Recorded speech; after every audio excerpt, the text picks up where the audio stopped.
वासुदेवा हे नाथ नारायण वासुदेवा हे नाथ नारायण वासुदेवा हे नाथ नारायण वासुदेवा हे नाथ नारायण वासुदेवा हे नाथ नारायण वासुदेवा हे नाथ नारायण वासुदेवा हे नाथ नारायण वासुदेवा हे नाथ नारायण वासुदेवा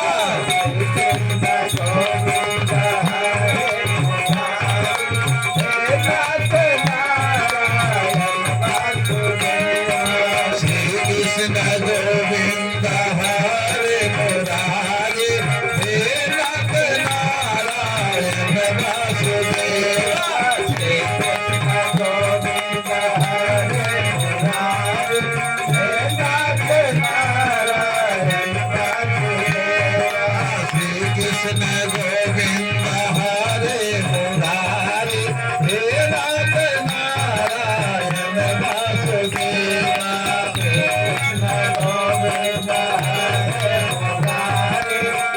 नाथ नारायण वासुदेवा श्री कृष्ण गोविंद हरे मुरारी हे नाथ नारायण वासुदेवा श्री कृष्ण गोविंद हरे मुरारी हे नाथ नारायण वासुदेवा सद्गुरु भगवान की जय, कन्हैया लाल की जय, भागवत महापुराण की जय।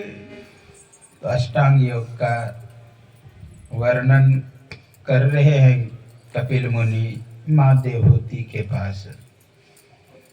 कहते माँ परमात्मा को उपलब्ध करने के लिए, प्राप्त करने के लिए अष्टांग मार्ग है, अर्थात यम, नियम, आसन, प्राणायाम, प्रत्याहार, धारणा, ध्यान, उसके बाद समाधि। ये अष्टांग योग में जो पारंगत हो जाता है, जो इस पर अपना अधिकार कर लेता है और इस मार्ग से जो चलता है, उस परमात्मा को उपलब्ध कर लेता है और दुख से निवृत्त हो जाता है। यम नियम में आप लोग सुन रहे थे, अहिंसा, सत्य, अस्तेय, ब्रह्मचर्य और परिग्रह। यम शौच, संतोष, स्वाध्याय, ईश्वर निधान। फिर आसन, यम नियम आसन। प्राणायाम, प्राण को रोकने का अभ्यास करना। प्रत्याहार, जो लक्ष्य है, जिस वस्तु का हम ध्यान कर रहे हैं, सभी ओर से समेट करके उसी में स्थापित करना प्रत्याहार है। क्योंकि चित्त असंख्य बना हुआ है, कभी रूप में, रस में, गंध में, स्पर्श में, शब्द में, यानी अन्य चीजों में मन ना जाके केवल भगवान के मूर्त में लग जाए, इष्ट के मूर्त में लग जाए, तभी प्राणायाम कहा जाएगा। प्रत्याहार यानी समेटना। समेटने का कार्य होता है प्रत्याहार को। हम लोग जब संस्कृत व्याकरण पढ़ते थे, जैसे अच प्रत्याहार है, अक प्रत्याहार है, उसमें सभी अक्षर सिमट जाता है। जैसे अक में है तो अ, ई, उ, री, ली, ये 5 अक्षर एक में आ गया। ज्यों ही अक बोलेगा तो 5 अक्षर उसमें बोल जाएगा, यानी 5 अक्षर का बोध करा है। अच बोलना है तो अ, ई, उ, री, ली, ए, ओम, ऐ, औच, यानी ये 9 अक्षर आ गया। अल बोलना है तो पूरे 42 अक्षर आ गया। कहने का भाव, प्रत्याहार का अर्थ होता है समेटना। हम लोग बिखरे हुए हैं, फैले हुए हैं। किसके द्वारा? भगवान कृष्ण बहुत सुंदर कहते हैं, श्रोत्रम यानी कान के द्वारा, चक्षु आंखों के, श्रोत्रम चक्षु स्पर्शनम च रसनम घ्राणमेव च अधिष्ठाय मनश्चायम विषयाने प्रसेवते। का श्रोत्र के द्वारा अर्थात कान के द्वारा, आंख के द्वारा 80% हम विकृत होते हैं। आंखों से 80% ऊर्जा बाहर निकलती है। इसलिए 80% काम आंख करता है विषयों में भटकने के लिए। कान से, नासिका से, जिह्वा से, आदि आदि इंद्रियों से भटकते हैं। तो इससे कह रहा है कि अपने आप को समेटो, जल्दी से अब मुख को मोरो, अंतर अजब विलास, अंदर की ओर चला। जैसे गुरु महाराज बोले, उलटी अलल तुलसी तनती जय। एक पक्षी होता है, अलल पक्षी, आकाश में ही अंडा देता है, वहीं रास्ते में गिरते गिरते फट जाता है और नीचे स्पर्श भी नहीं होता है और उड़ के पुनः ऊपर चला जाता है।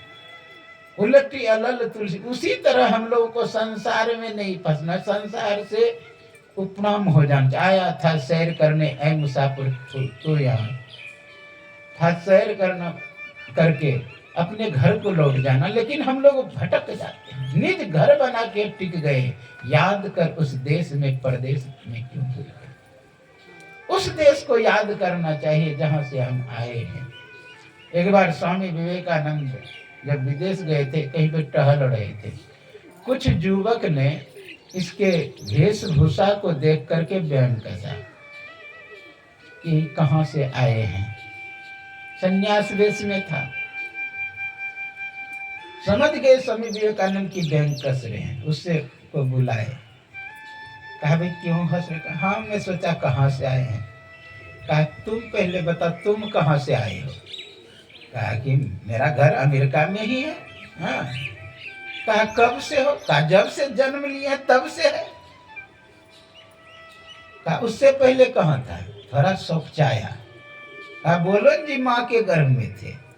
कहा हाँ। कहा उससे पहले कहा था? अब तो चुप। कहा जब तुम स्वयं नहीं जानते कि हम कहां से आए हैं तो तुम दूसरे को क्यों पूछते हो? चुप हो गए। आए थे सैर करने, पुनः लौट करके हमें चले जाना चाहिए था, लेकिन यहीं पर अटक गए। इसलिए हम लोगों को चाहिए कि चित्त को समेटे। हम भटक गए।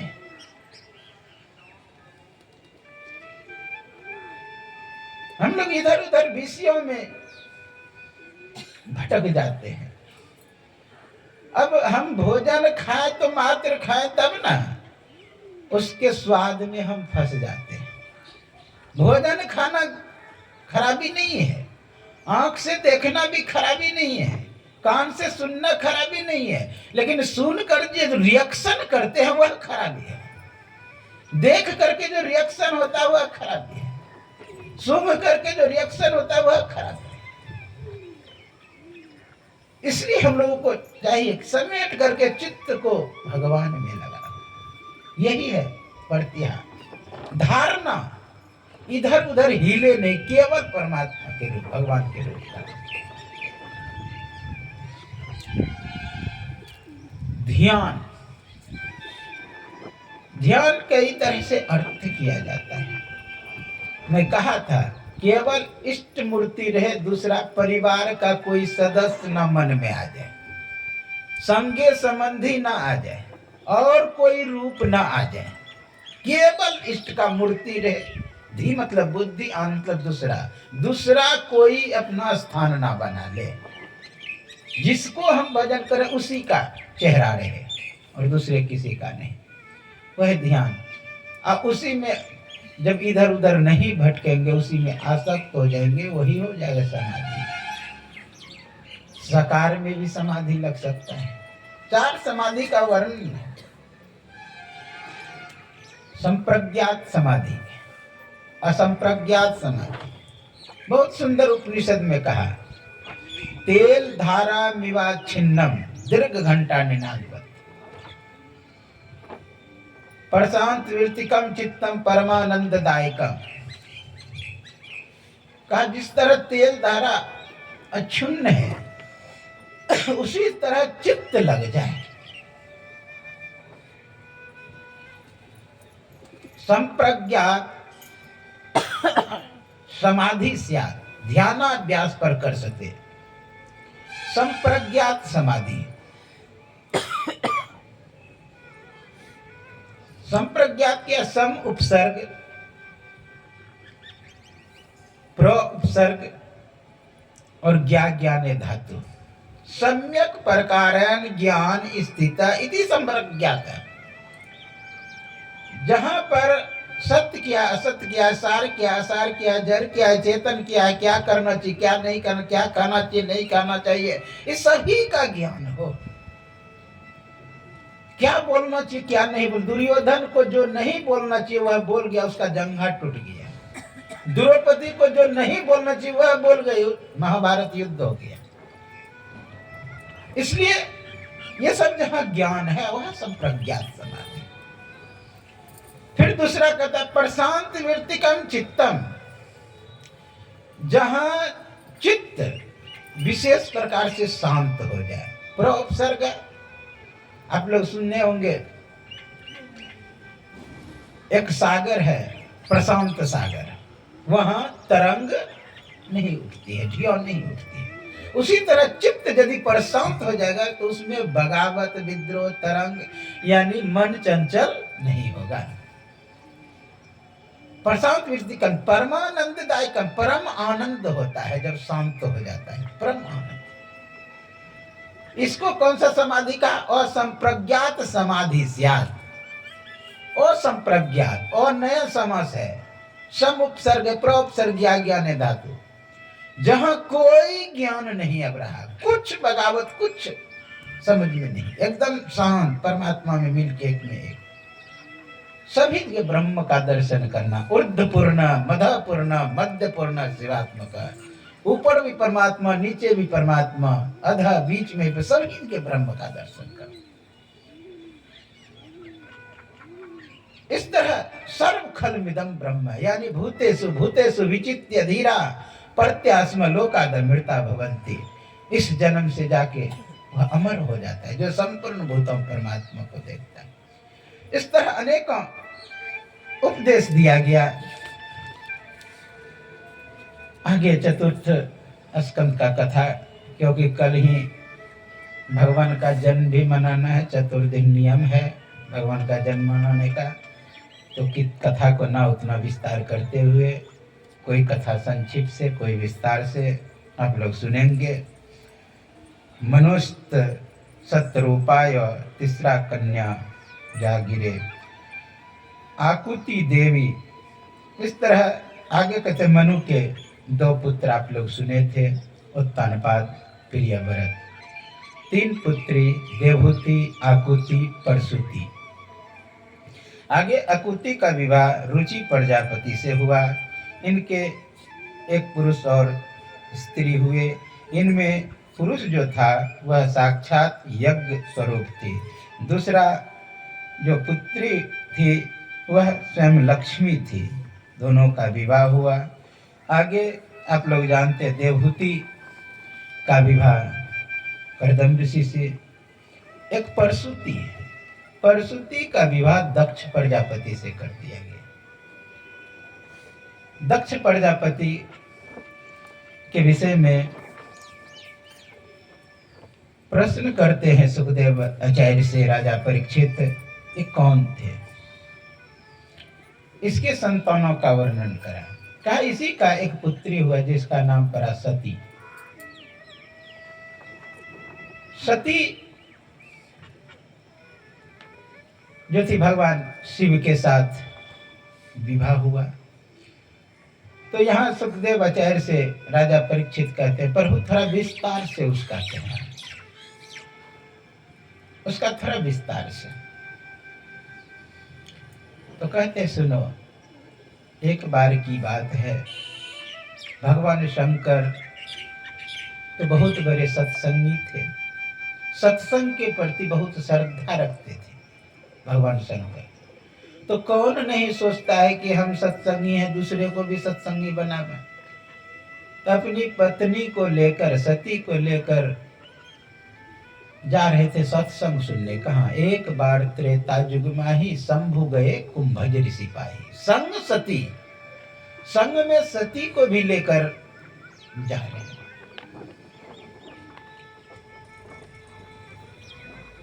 भगवान शंकर को काशी से दक्षिण भारत क्यों जाना पड़ा? क्योंकि कुंभज ऋषि दक्षिण में रहते थे। कारण क्या था? एक विंध्याचल नाम का पर्वत था, वो इतना बढ़ता था कि आधी पृथ्वी को छाया में ले लिया। तो देखा कि सृष्टि में आधी में तो कुछ होगा ही नहीं, जब छाया में रहेगा। तो देवता लोगों ने प्रयास किया कि ये किसी तरह मान जाए, नीचे हो जाए, ये उतना ऊंचाई ना बढ़े, लेकिन कहने पर नहीं माने। विंध्याचल के गुरु थे कुंभज ऋषि। तो सोचा कि कुंभज ऋषि से मान जाएंगे। तो कुंभज ऋषि बसते थे उत्तर काशी, ऐसे काशी में। काशी में जो कुंभज ऋषि बसते थे वो जाना चाहते ही नहीं थे दक्षिण भारत। तो भगवान शिव बोले कि जाओ, वहीं मैं तुम्हें दर्शन दूंगा, तुम्हारे पास आऊंगा। तो भगवान शिव का बात मानने के लिए उधर से ही निकले कुंभज ऋषि। तो रास्ते में चेला का घर था, चेला के पास गए, अर्थात विंध्याचल के पास। विंध्याचल सो करके प्रणाम करने लगे। जो सो करके प्रणाम करने कहा, गुरुदेव की आदेश, कहा कि जब तक मैं लौट के ना आऊं तब तक तुम ऐसे परे रहना, यानी साष्टांग सोए हुए। अब उधर से कभी न कुंभज ऋषि आए या न वो खड़ा हुए। तो कुंभज ऋषि को दर्शन करने के लिए भगवान शंकर गए हैं। सोचा कि सत्संग भी हो जाएगा, तो संग में सती भी गई। ज्यों ही गए कुंभज ऋषि के पास, कुंभज ऋषि दौड़ करके भगवान शिव को साष्टांग दंडवत करने, प्रणाम करने लगे। जब प्रणाम करने लगे तो सती के मन में होता, यही है वक्ता, ये व्यास है जो श्रोता को देख करके अपना आसन छोड़ दे। ये ठीक श्रोता नहीं है, ये वक्ता ठीक नहीं है, श्रोता नहीं है। यानी कहने का भाव कि कुंभज ऋषि को अपने स्थिति में रहना चाहिए। वो दौड़ गए प्रणाम करने के लिए। देखिए, जिसके अंदर सरलता होता है, सहजता होता है, वो झुक जाते हैं। सबरी के विषय भगवान स्वयं कह रहे हैं, नम ये को जिनके होई नारी पुरुष चराचर कोई, सोई अतिशय प्रिय भावनी मोर, सकल प्रकार भगति दृष्ट। सभी प्रकार की भक्ति तुम में दृढ़ है। लेकिन सबरी क्या कहते, कही विधि स्तुति करो तुम्हारी, अधम जाति में जरमती भारी। अधम ते अधम, अधम अति नारी। विचार करें, जिसे भगवान कह रहे 9 प्रकार की भक्ति में तुम दृढ़ हो, सबसे श्रेष्ठ हो, और वो कह रहे अपने आप पर अधम। जिस वृक्ष में फल लगता है वो झुकने लगता है। गुरु महाराज पूर्ण प्रकाष्ठा को प्राप्त कर गए तो क्या कहते, सब संतन की बड़ी बलिहारी, मोरी मति अति नीच अनारी। सरलता उसी के अंदर आता है जिसके अंदर में सीता राम लक्ष्मण, स से सीता सरल, र से राम, ल से लक्ष्मण। सरलता उसी के अंदर जिसके अंदर तीनों विराजमान हो जाए, राम लक्ष्मण सीता। तो सरल है। सो करके प्रणाम। जिसके मन में संशय हो गया, सती के मन में, ये कथा व्यास ठीक नहीं। मैं पहली बार जब हरिद्वार रहता तो वहां से कथा का प्रोग्राम बना। पटना के पास दानापुर से नौबतपुर जाते हैं। नौबतपुर में प्रोग्राम था, जहाँ अगले साल जो धीरेन्द्र शास्त्री किए थे, वहीं पर मैं कथा करना। जानते, जहां पर गए थे कथा करने के लिए, वहां को लोगों को उतना सोचा कि छोटा, मैं कम उम्र का उस समय था, आज से कितना बोलिए 4 में, कितना साल हो गया। तो उस समय कोई खास उम्र नहीं था। वैसे हरिद्वार में जब झाड़ी में रहते थे कुटी बना के, वहां भी सबसे कम उम्र का मैं ही था। तो उसके मन में हुआ, घर वाले मन में, ये क्या कथा सुनाएंगे। सन्यास भी उस समय ने लिया, सफेद कपड़े में, क्या सुनाएंगे, बढ़िया व्यवस्था नहीं की। तो 2 दिन जब कथा कर लिए तब जाके बढ़िया व्यवस्था दिया और दीक्षा लिए उस घर के लोग। जो मन में सोच रहे थे वही ये बात बोली। कहने का भाव, सरलता सहजता को देख करके आप आंक नहीं सकते हैं कि ये कितना है, क्या है। तो कथा सुनाने लगे कुंभज ऋषि। श्रोता बन के भगवान शंकर बैठ गए। सती भी बैठी, लेकिन सती बैठी जरूर, उसका मन नहीं बैठा। मन तो रमे संसार में, तन साधुन के संग, तुलसी कहीं वियोग ते नहीं लागा। हरे राम। कथा सुन लिए दोनों। सती और भगवान शंकर जाने लगे कैलाश। कैलाश जाने लगे। यज्ञ के चातुर्मास बिताए। 4 महीने रुक गए भगवान शंकर। फिर आगे चले। आगे जब चले तो भगवान शंकर के मन में होता है कि मैं जो कथा सुना, जिस कथा को सुना, अगर वैसा दर्शन हो जाता तो मेरा काम तो निहाल ही, आंख भी निहाल हो जाता है। उसी समय भगवान राम अपनी पत्नी की खोज में, अर्थात सीता की खोज में जंगल में भटक रहे थे। कभी वृक्षों से पूछे कि मेरी मृगनयनी लोचनी सीता को देखिए, कभी पत्थरों से पूछे, कभी पहाड़ों से पूछे, कभी धरती से पूछे। अब आश्चर्य दृश्य है। भगवान शंकर समझ गए, मेरे जो भगवान है, जिसका मैं रात दिन ध्यान करता हूं, वो लीला कर रहे हैं। दूर से ही जय सच्चिदानंद कह के प्रणाम किए। जय सच्चिदानंद कह के जो ही प्रणाम किए भगवान शंकर।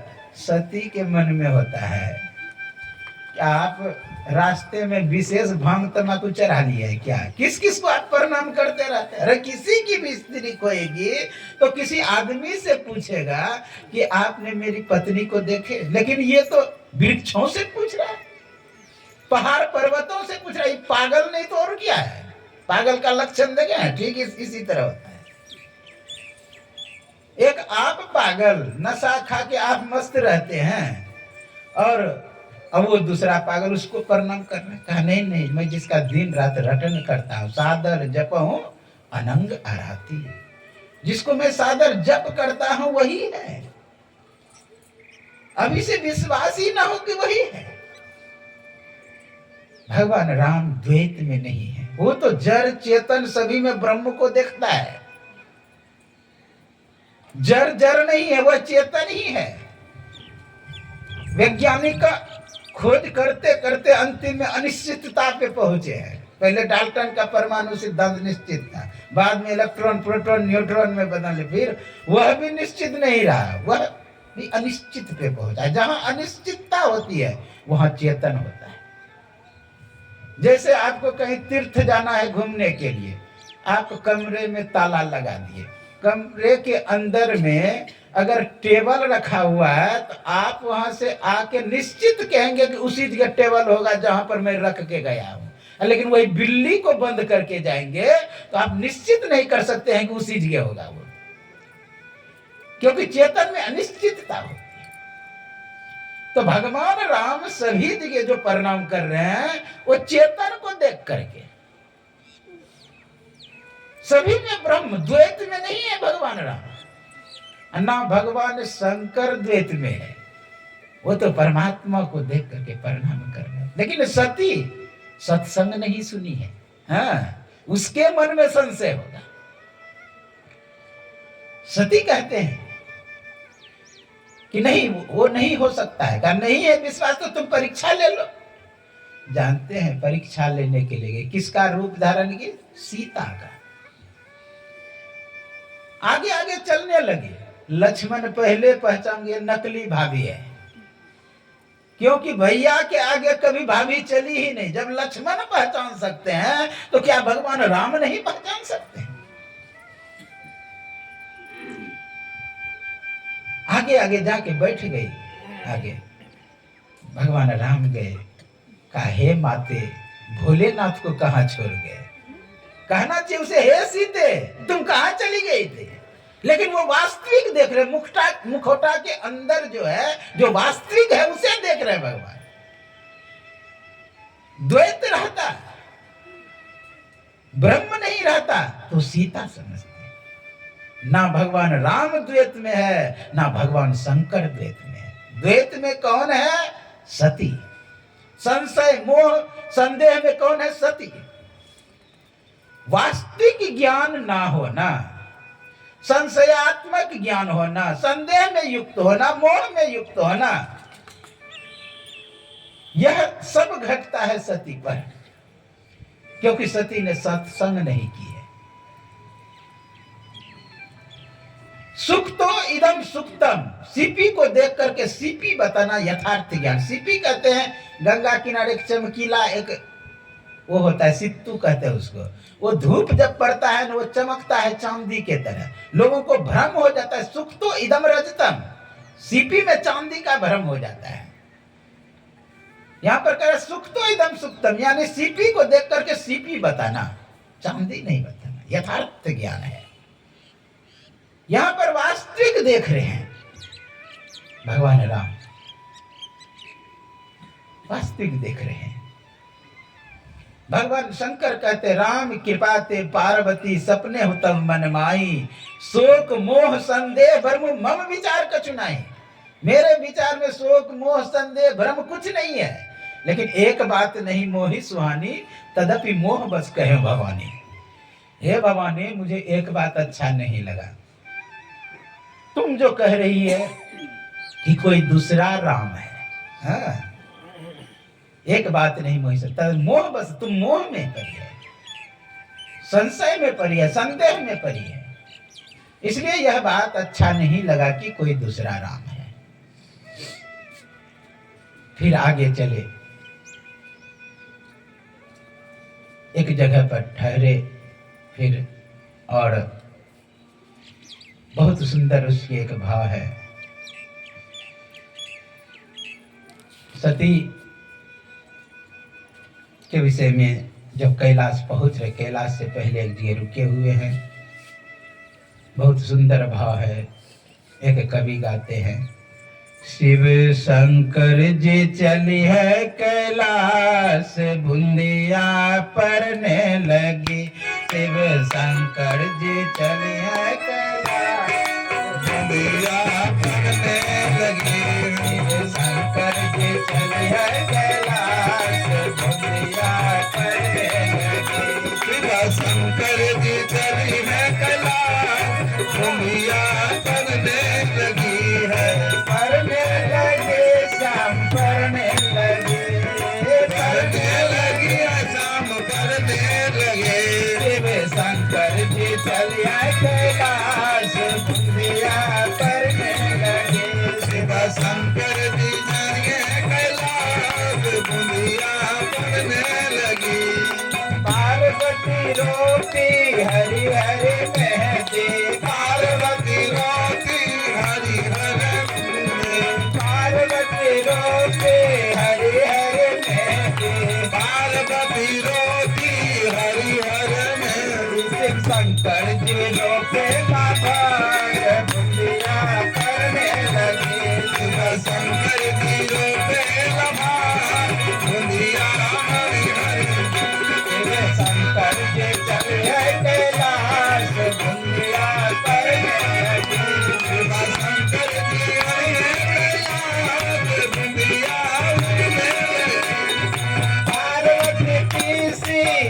हरि मेहंदी, पार्वती हरि हरि मेहंदी, पार्वती हरि हरि मेहंदी, पार्वती हरि हरि। शिव शंकर जी से भांग, बूंदिया करने लगी। शिव शंकर जी से भांग, बूंदिया। शिव शंकर जी चले कैलाश, बूंदिया करने लगे। शंकर जी चले कैलाश, बूंदिया करने लगे। करने लगी भोले करने लगे, करने लगी भोले करने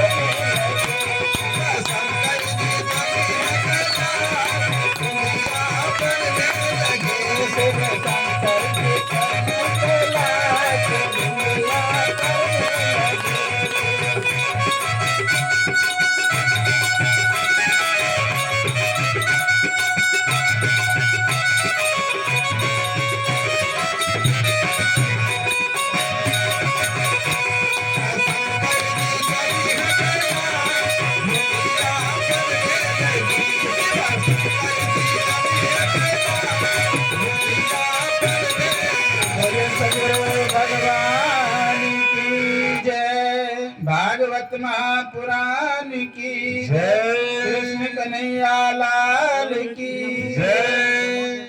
जब भगवान आगे बढ़ रहे हैं तो रास्ते में यह सब घटना हुई। किसी ने कहा बाबा क्या भगवान सही में भांग तंबाकू खाते थे? अगर भाई खाते भी होंगे यदि औषधि के रूप में तो ठीक है, लेकिन भगवान के विषय में आते हैं कि यदि उसका कोई देखा देखी करता, वो सामर्थ्यवान है, वो तो जहर भी पी लिए थे, हम लोग तो नहीं पी सकते हैं, सामर्थ्य नहीं है। समर्थ में न कछु दोष गुसाई, रवि पावक सुरसरी की नहीं। कहते हैं जब भगवान जहर पान किए न शरीर में जलन होने लगा तो गए वैद्य के पास। कहा क्या करना चाहिए? कहा कि जहर से ही जहर शांत होता है, इसलिए भांग तंबाकू खाई। हाँ, तो वो औषधि के रूप में कहा उससे भी नहीं शांत हो तो गले में सर्फ रखिए, वो भी जहरीला होता है। उससे भी नहीं हो तो माथे पर जल ढरवाइए, मतलब जलन शांत हो। अब लोग सब उसका देखा देखी करते हैं, चेले सब। देखा देखी नहीं करना चाहिए। अभी पाठ में भी सुन रहे थे कि बड़े का अनुसरण अनुकरण अनुगमन नहीं करना चाहिए सब बात में। एक गुरु जी जैसे बैठते थे चेला भी दूसरा अनुकरण वैसे ही वो भी बैठते, जैसा कपड़ा गुरुजी पहनते थे वैसा चेला भी जो गुरुजी खाते थे वो भी चेला ही भी खाते थे। गुरुजी समझ गए कि अनुकरण करता है मेरा। वो क्या कि एक दिन मछली मंगाए, जिंदे मछली खा गए गुरुजी।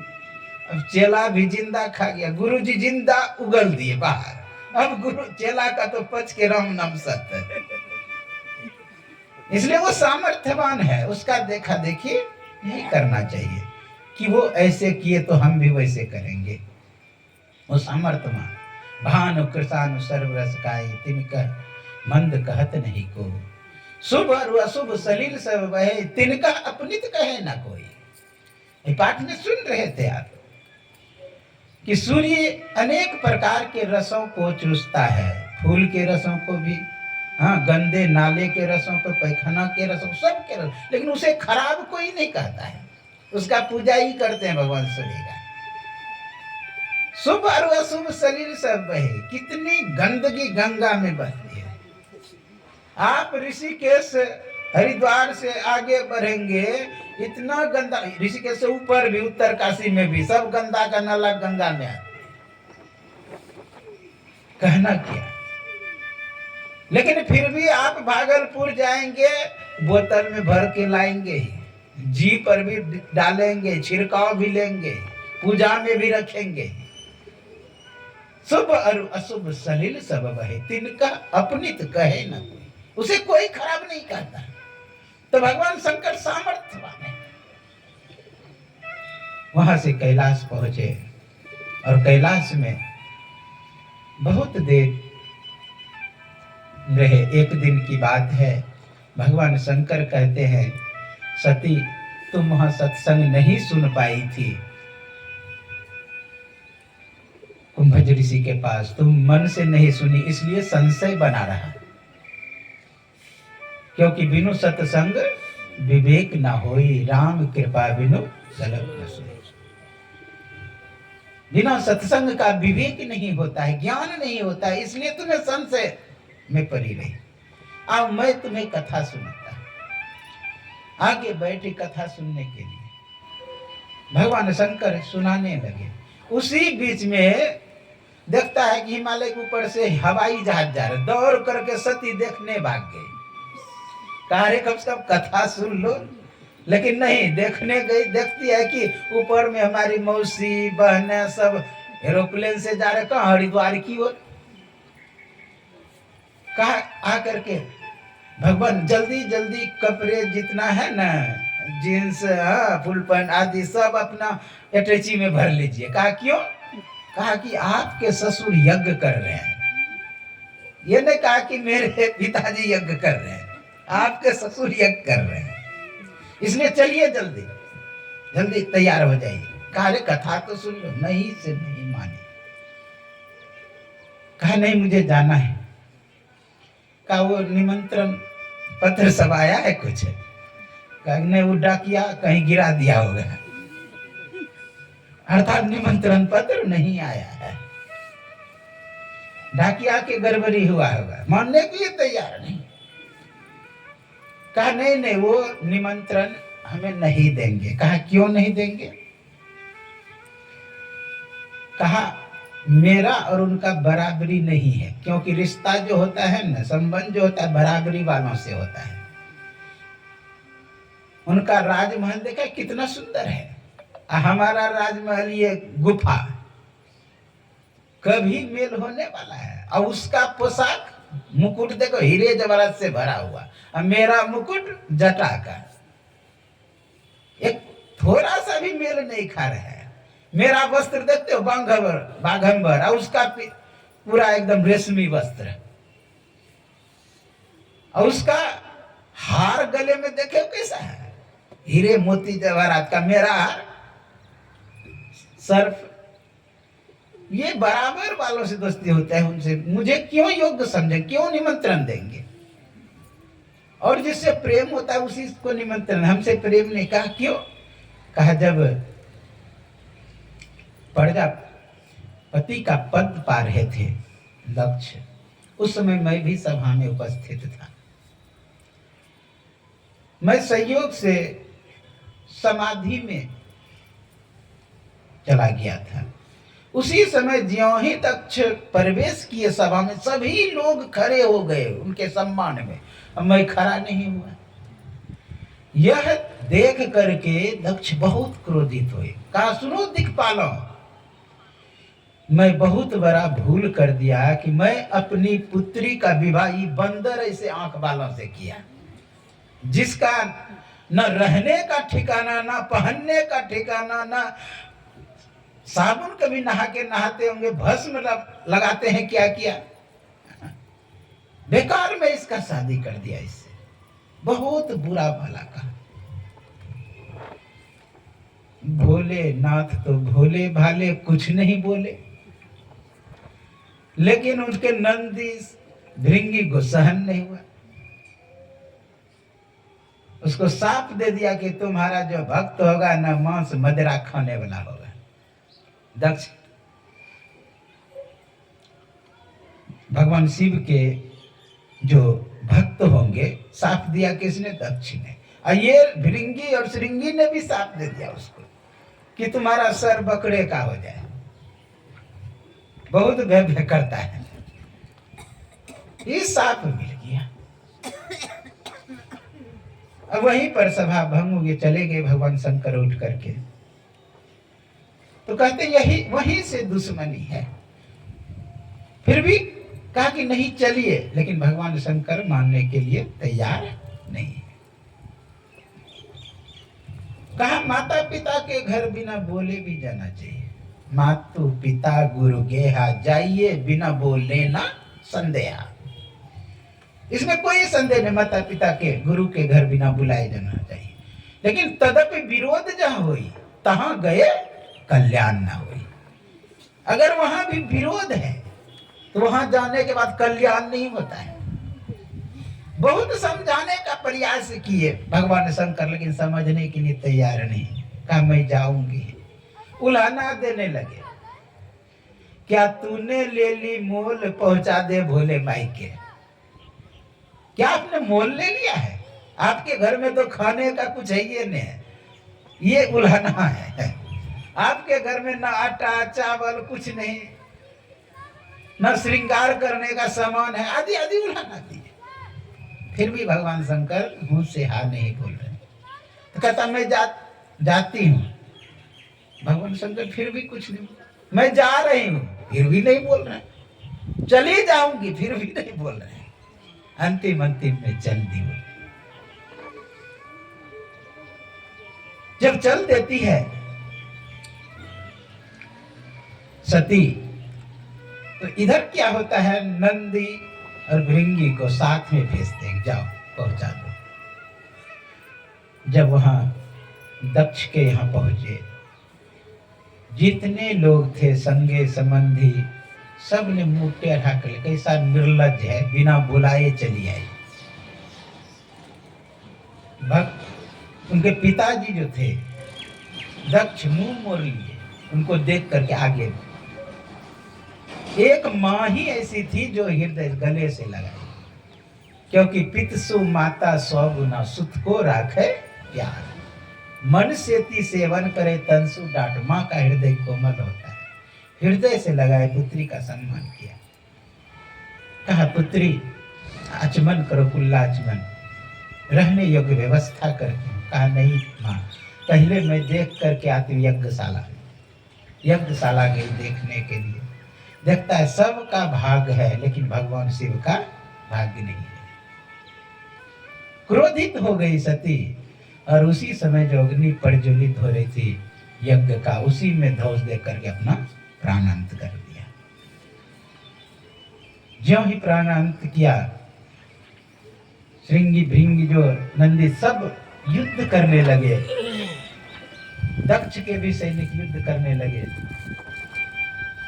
इधर भागे भागे जब नंदी भगवान शंकर के पास गए, कहा भगवान मैया मैया, बोल नहीं पा रहे हैं। कहा बोलो न क्या हुआ। कहा मैया अग्नि में धौस दे करके अपना प्राण अंत कर।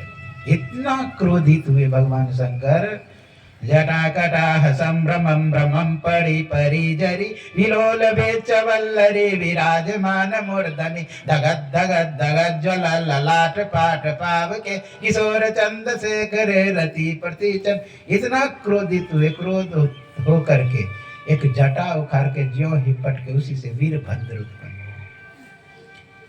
आदेश दिया जाओ दक्ष के यज्ञ को विध्वंस कर दो। जब वीरभद्र जाने लगे, जब कनखल से दिखाई देता हिमालय की ओर, तो देखता है आंधी तूफान प्रलय की तरह कुछ आ रहे हैं। जब गया तो आप जानते हैं कि सबसे पहले राजा दक्ष का गला काट दिया। जिन्होंने मोछ टेढ़ा किया था उसका मोछ उखाड़ दिया। जो और कुछ कुछ किए सबको मार काट के बस विध्वंस कर दिया यज्ञ को। अब मुख जजमाने नहीं है तो यज्ञ कैसे होगा। मुख जजमान का तो गला उड़ गया है। इस तरह दक्ष का यज्ञ विध्वंस हो गया। अब सभी ऋषि मुनि विचार करने लगे यज्ञ पूरा पूर्ति होना चाहिए, नहीं तो अनिष्ट होता है।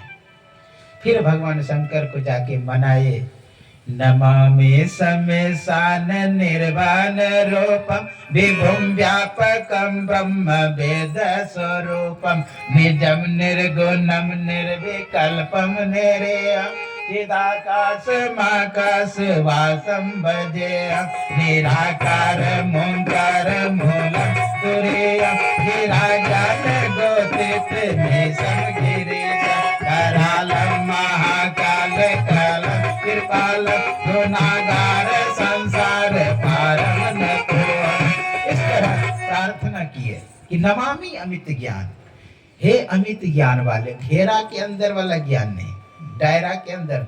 1 बिघा का पुस्तकालय बना लेते, वह भी घेरा के अंदर का ज्ञान है।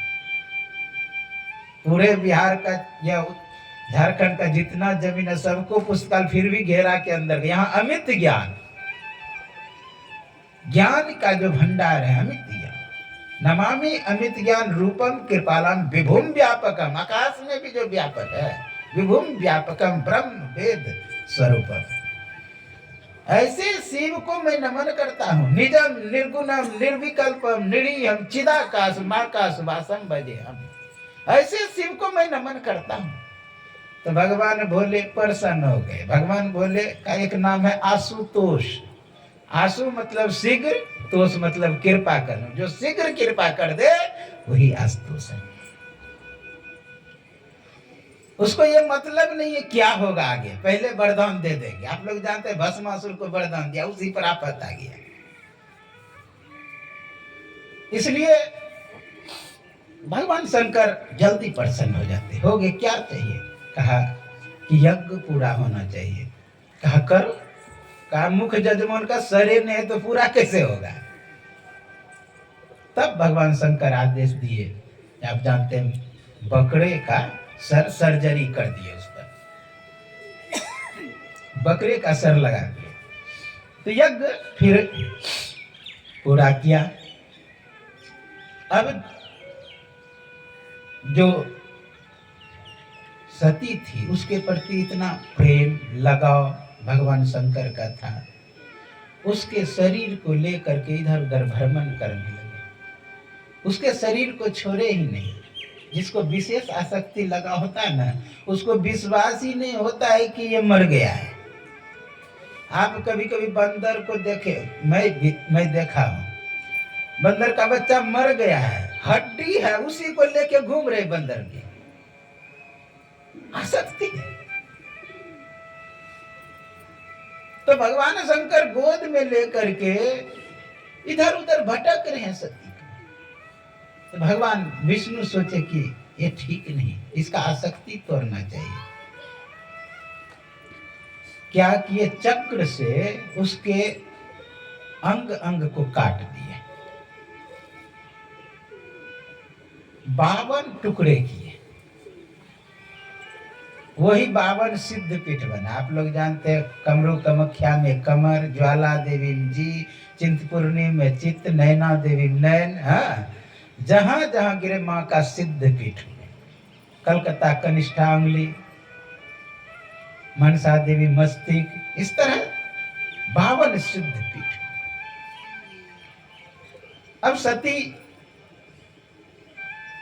की जो यह स्थिति हुई, वह पुनः दूसरा बार जन्म ली, मैना के हिमाचल की पुत्री बनकर के। जब हिमाचल की पुत्री बनकर के जन्म ली, भगवान सोचा भाई हिमालय में बर्फ होता है, जला हुआ शरीर है, तो सूर्य का प्रकाश पड़ता है, विशेष उस पर प्रभाव पड़ता है जले हुए पर। तो सोचा फ्रिज में डाल देते हैं, तो हिमाचल की पुत्री बना दी। वहां जन्म ली। एक बार नारद बाबा गए, अपनी पुत्री को गोद में देते हैं, नारद बाबा के गोद में। देखिए मेरे बच्चे का भाग्य ठीक है कि नहीं। देख करके कहते सब चीज ठीक है। कहा हमारे ठीक है? कहा ठीक है, इसमें कोई संशय नहीं। लेकिन एक बात गड़बड़ है। ज्योतिष इस बात को विशेष ध्यान रखता है, गड़बड़। आजकल के ज्योतिष विशेष गड़बड़ सुनाएंगे ताकि आपके मन में हो कि जंतर खरीदे। हाँ, क्योंकि गड़बड़ को ठीक करने का वो बताते भी हैं कि कैसे ठीक होगा। तो विशेष लक्ष्य लेता है, किंतु परंतु लेकिन लगाता है ताकि मेरा जंतर बिके। यहाँ नारद बाबा को क्या लोभ है जो किंतु परंतु लगा रहे हैं? नारद बाबा को भगवान का नाम बेचना है। हाँ? तपस्या में लोगों को लगाना है, भजन में लोगों को लगाना है। इसलिए कहा सब चीज ठीक है, लेकिन एक गड़बड़ है, इसका जो पति होगा अमंगल वेश वाला होगा। लेकिन मंगल हो सकता है अगर ये पार्वती तप करे तब। पार्वती नाम करी थी, जिसका गिरजा भी कहते हैं। गिरी मतलब पर्वत, जा मतलब उत्पन्न होने। पार्वती पर्वत, रापत्य मिति पार्वती। पर्वत हिमाचल की जो पुत्री है, ये तप करे।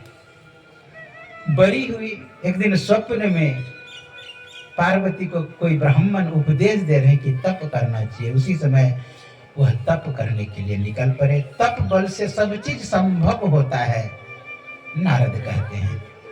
बहुत सुंदर कहते हैं, तप बल रचई प्रपंच विधाता, तप बल रचई प्रपंच विधाता, तप बल रचई प्रपंच विधाता, तप बल रचई प्रपंच विधाता, तप बल विष्णु सकल जगत त्राता।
बोले सदगुरु भगवान की जय। तो कहा तप के बल से सब चीज असंभव संभव हो जाता है। तप बल रचे प्रपंच विधा, तप के बल से ही ब्रह्मा जी सृष्टि करते हैं। तप बल विष्णु सकल जग त्राता, तप के बल से ही विष्णु पालन करते हैं। तप बल शिव कर ही संहारा, तप के बल से ही शिव जी संहार करते हैं। तप आधार सब सृष्टि भवानी, पूरी संपूर्ण सृष्टि तप के बल से टिका हुआ है। तप बल शेष धर ही मही धीरा, कहा तप के बल से ही शेष पृथ्वी को धारण किए हुए हैं। आप कहेंगे महाराज पृथ्वी तो अंतरिक्ष में लटक रहा है, शेष जानते हैं रिक्त स्थान को विशेष ही कहता है, हाँ? खाली जगह को विशेष ही कहता है, जहाँ कुछ नहीं शून्य है। इसलिए ये तप के बल से संपूर्ण सृष्टि रक्षा भी तप के बल से करते हैं। अभी कितना ठंडा पड़ रहा है यहाँ, हमको लगता है 17-18-19 होगा डिग्री। और विचार करिए कारगिल में कितना ठंड पड़ता होगा, क्या स्थिति होता होगा। वहां भी हमारी फौज रह करके रक्षा कर, वो तप है उसके लिए। एक बार कारगिल में तप करना छोड़ दिए फौज, सोचा कि ओ इतना बर्फ गिर गया अब क्या करेंगे, यहाँ रह के नीचे उतर गया, बस दुश्मन उसी जगह को पकड़ लिए। जानते एक सैनिक उसका मरता था अपना 10 सैनिक, उसको भगाने में इतना मेहनत करना पड़ा। कहने का भाव तप के बल से रक्षा करते हैं भगवान विष्णु, तप बल विष्णु पालन करते हैं। संपूर्ण सृष्टि तप के बल से ही चलता है। इसलिए अगर तप करे यह पार्वती तो असंभव काम भी संभव हो जाएगा। चली गई तप करने के लिए, घोर तप की, कई हजार वर्ष तक तप किए। एक नाम पड़ गया उसका अपर्णा, मतलब पत्तियां खा करके बहुत दिन रहा, फिर पत्तियां को भी नहीं खाने लगे, इसलिए अपर्णा नाम पड़ा। घोर तप किए, सप्तऋषि गए परीक्षा लेने के लिए, क्या तुम भोलेनाथ के चक्कर में पड़ी हो? अरे उसको तो ना रहने का ठिकाना, ना खाने का ठिकाना, कुछ है ही नहीं, क्यों तुम उसे? लेकिन मैया पार्वती डिगी नहीं, कहा कि नहीं आप ऐसा नहीं बोल सकते, गुस्सा गए। देखा कि ठीक ठाक है, फिर भगवान शंकर के पास गए, हाँ, फिर मध्यस्थता हुआ, विवाह करने के लिए तैयार हुए। तपस्या करके अपने घर आए, भगवान शंकर का विवाह होना निश्चित हुआ। विवाह होना निश्चित हुआ तो सबको निमंत्रण दिए भगवान शंकर। किसको? विष्णु, इंद्र, ब्रह्मा आदि आदि बड़े बड़े देवता को दिए, सबको दिए निमंत्रण। आए कैलाश पर। अब बारात निकलने से कुछ ही देर पहले सब अपने अपने रथ को सजाने लगे। इंद्र घोड़े को सजाने लगे, ऐरावत को सजाने लगे, ब्रह्मा अपना सिंहासन सजा रहे हैं। भाई स्वाभाविक है, बाराती जा रहे हैं, किसी का तो सजना तो बनता ही। अब दुल्हा की ओर किसी का ध्यान नहीं है कि वो सजेंगे कि नहीं सजेंगे, सब अपना सजने में लगे हुए हैं। तब श्रृंगी भृंगी नंदी कहते हैं कि महाराज आपकी ओर तो किसी का ध्यान नहीं है, मैं सजा देता हूँ। चलो ठीक है सजाओ। अब सजाने लगे। सोचा कि भाई सबसे पहले तो मोर की आवश्यकता होती, मोर कहाँ से लाए? तो क्या किया जानते हैं? सब सांपों को पकड़ लिया, गुच्छा बना करके पूछड़ी इधर लटका दिया सब, और फैन ऐसा बोल लिया, कहा यही मोर है। बहुत सुंदर श्रृंगार कर रहे हैं। सोचा भाई पाउडर लगाना है, राख ले आया, पूरे शरीर में लेप दिया। और सोचता है कि भाई बाह में पहनने वाला है, वो भी एक एक पकड़ लिए सांप और उसको लपेट दिए। अब कान में भी लटकाना था कुछ, तो बिच्छू ले आया, बिच्छू को दोनों का छोड़ना मत तुम। गजब उसका श्रृंगार है। अब वस्त्र पहना, तो भाई नीचे क्या पहना? नीचे में भी सभी सांप को बांध दिया, लपेट दिया, कहा कि देखो डीजे बजे तो तुम नाचने मत लगना। नहीं तो गड़बड़ हो जाएगा। इसलिए तुम मत नाचना, सब नाचे ठीक है, तुम मत नाचना। होता है कभी कभी भाव में आ जाता है लोग। अब क्या कहें, मैं इधर कटिहार में कांवर कोठी में भागवत कर रहा था, और जब बजने लगा न बाराती वाला धुन, जानते हैं हमारा नाल बादक ही उठ के नाचने लगा। अब नाल कौन बजाएगा पता ही, अब गड़बड़ हो गया सब। कहने का भाव कहा कि तुम मत नाचना, पैर में भी वैसा ही दे दिया। अब भाई ठीक है, सज धज गया, श्रृंगार बहुत सुंदर हुआ। अब ये जो देखे न लड़का को भगवान विष्णु और इंद्र सभी देवता ने कहा इसके साथ जाएंगे तो मेरा बेइज्जती होगा, इसलिए इससे पहले निकलते हम लोग। सब बारात सज के पहले आगे आगे जा रहे हैं, और सोचा कि दूल्हा पीछे, बाराती आगे जा रहा है। भगवान शंकर से इससे कम नहीं चलेगा। फिर निमंत्रण दिया सबको, किसको? भूत सबको, भूत प्रेत डायन सबको निमंत्रण दिया। विदेशी भक्त गोरे, विदेशी भूत गोरे गोरे आए, कोई नाटे, कोई काले, कोई गोरे, सब ढंग का भूत आया। गजब भूत है, चेहरा किसी का आगे है तो पैर पीछे घुमा हुआ, पेट पीछे है तो मुर्गा आगे, किसी को सर है ये नहीं, पेटे बड़ा है। गजब सब भूत। अब सब जा रहे, पहले पहुंच गए बाराती, किसका? भगवान विष्णु जो आगे थे। आहा, मैं ना सोची इतना अच्छा दूल्हा, उसी को दूल्हा समझ के आरती लेके दौड़े। अब सोचा कि तो किसी ने कहा नहीं नहीं वो दूल्हा नहीं है। कहा अच्छा ये दूल्हा नहीं है तो बाराती है। कहा बाराती इतना सुंदर है तो दूल्हा कितना सुंदर होगा। गजब। कहा कि अच्छा ये बाराती नहीं है, इसको सेंटिंग करो, ये दूल्हा नहीं है, इसको अलग कर। अब सब बाराती को भुस्कार में दे दिया रहने के लिए। कहा जब दूल्हा नहीं आया है तो बाराती किस काम का। कहा कि बेकार ही सजना धजना हो गया हम लोगों का, आना पहले बेकार हो गया। तब भगवान शंकर का बारात पहुंचा।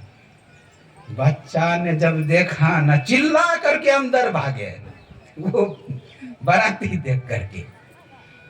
मैया भी देख लिए, मैना जब मैना देखे तो खींच करके अपनी पुत्री को गोद में ले ली। मैं सीधा विवाह कभी नहीं होने दूं, नहीं होने दूं। स्वाभाविक मां का प्रेम होता है।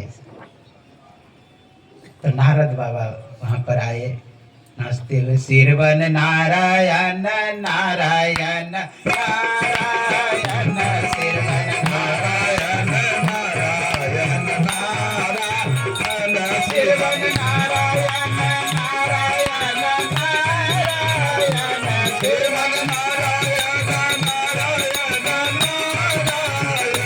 सिरवन नारायण नारायण नारायण, सिरवन नारायण।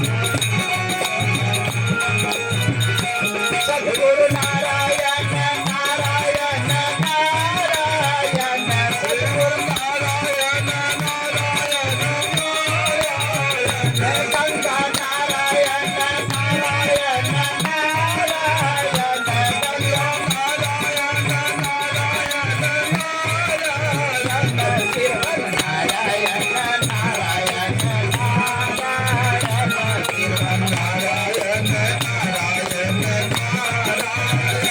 बद्री नारायण नारायण नारायण, बद्री नारायण नारायण नारायण, ब्रह्म नारायण नारायण नारायण, यमुना नारायण नारायण नारायण, सिरवन नारायण नारायण नारायण, सिरवन नारायण नारायण नारायण।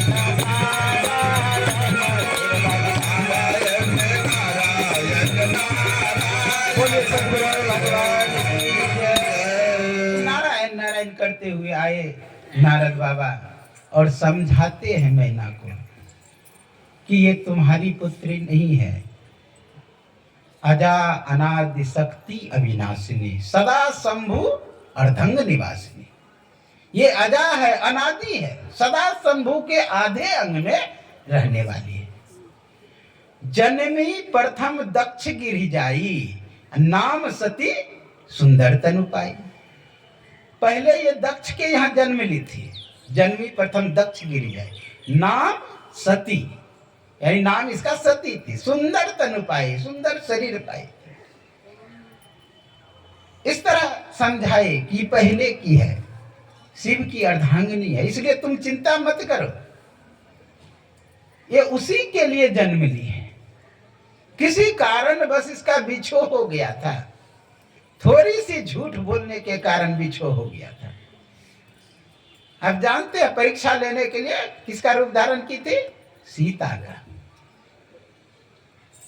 सीता का रूप धारण कर ली थी। जब पकड़े गए तो वहां से लौट करके आई भगवान शंकर के पास, का परीक्षा ले ली? कहा कि नहीं, आप ही के तरह मैं दूर से ही प्रणाम करके चल दी, झूठ बोल गई। आंख बंद करके भगवान शंकर देखे, बात किया, जब देखा तो मैया सीता का रूप धारण की, कहा उसे तो मैं मां मानती हूँ। उसी समय मन से त्याग दी सती, और सती भी इस बात को जानती थी। पहले वाम भाग में बैठाती थी थे भगवान शंकर, उसके बाद आगे बैठाने लगे,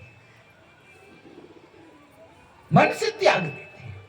ये बात सती भी जानती थी, इसलिए उन्होंने अग्नि में अपने आप को स्वाहा कर दिया।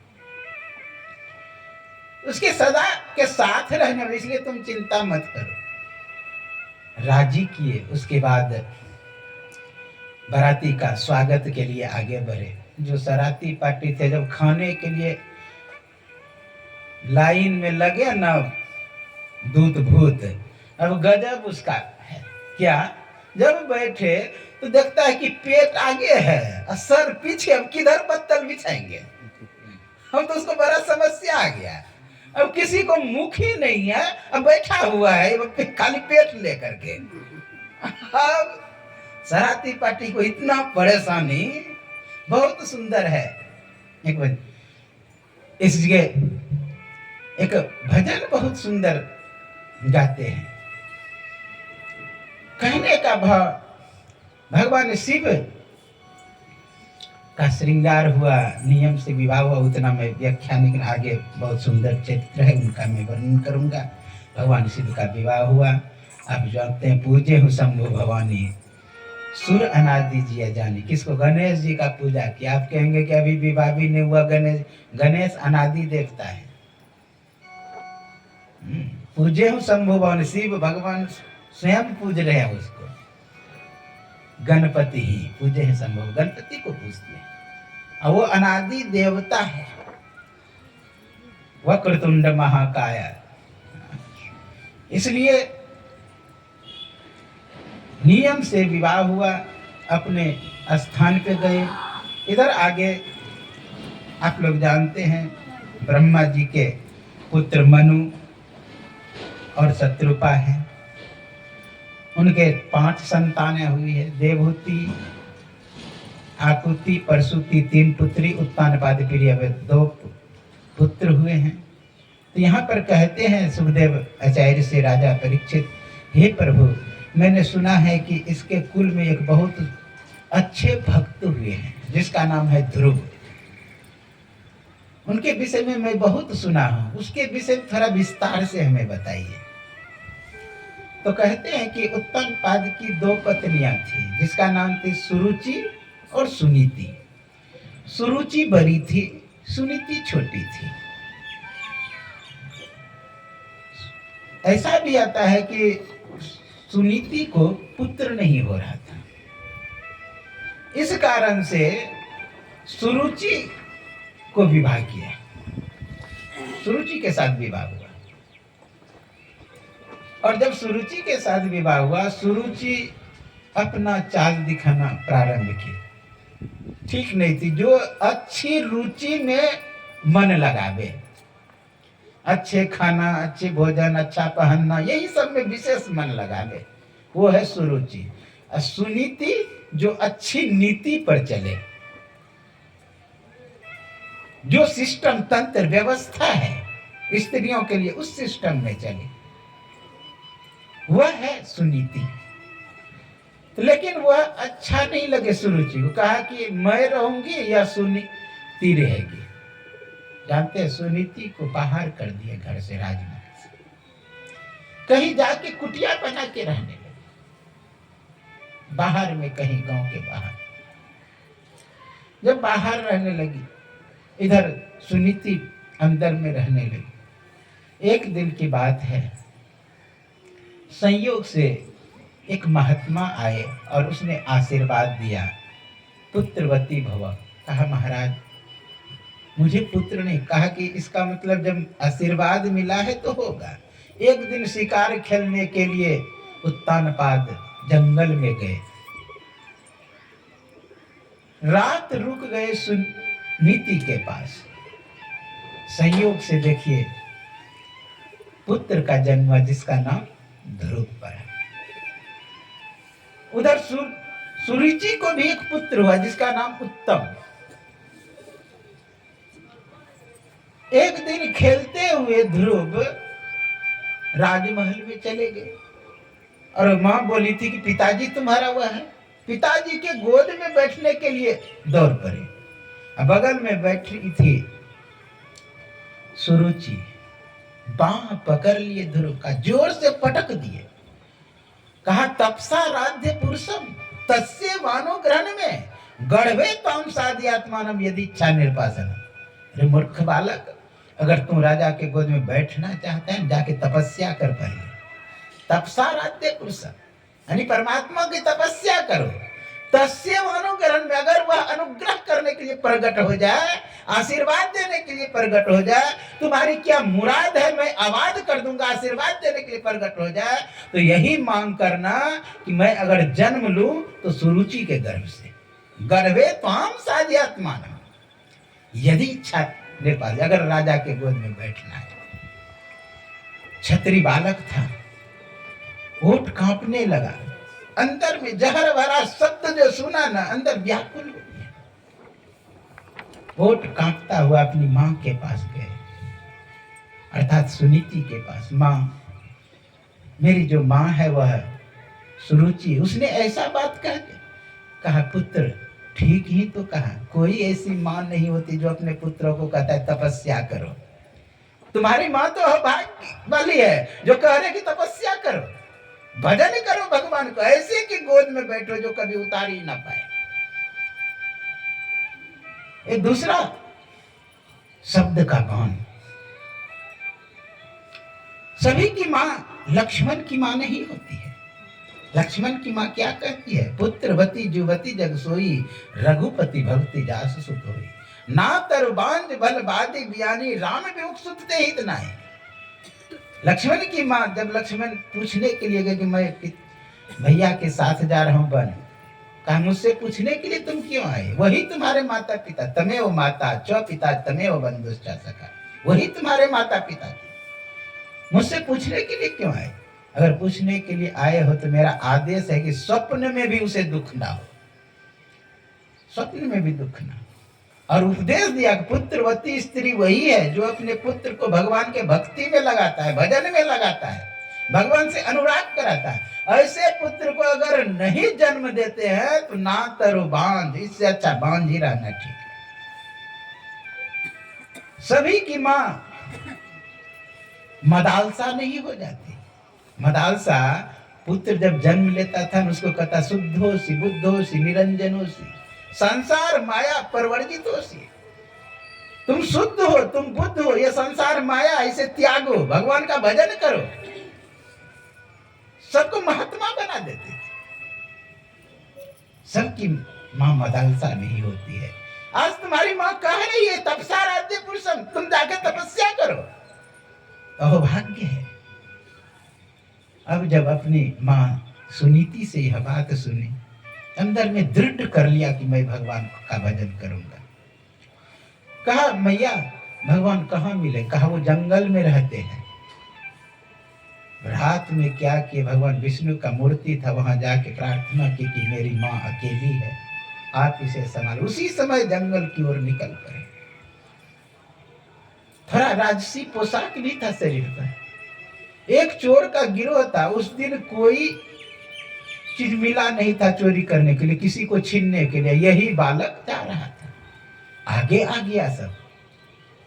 जब आगे आ गया तो ध्रुव कहता तुम लोग कौन हो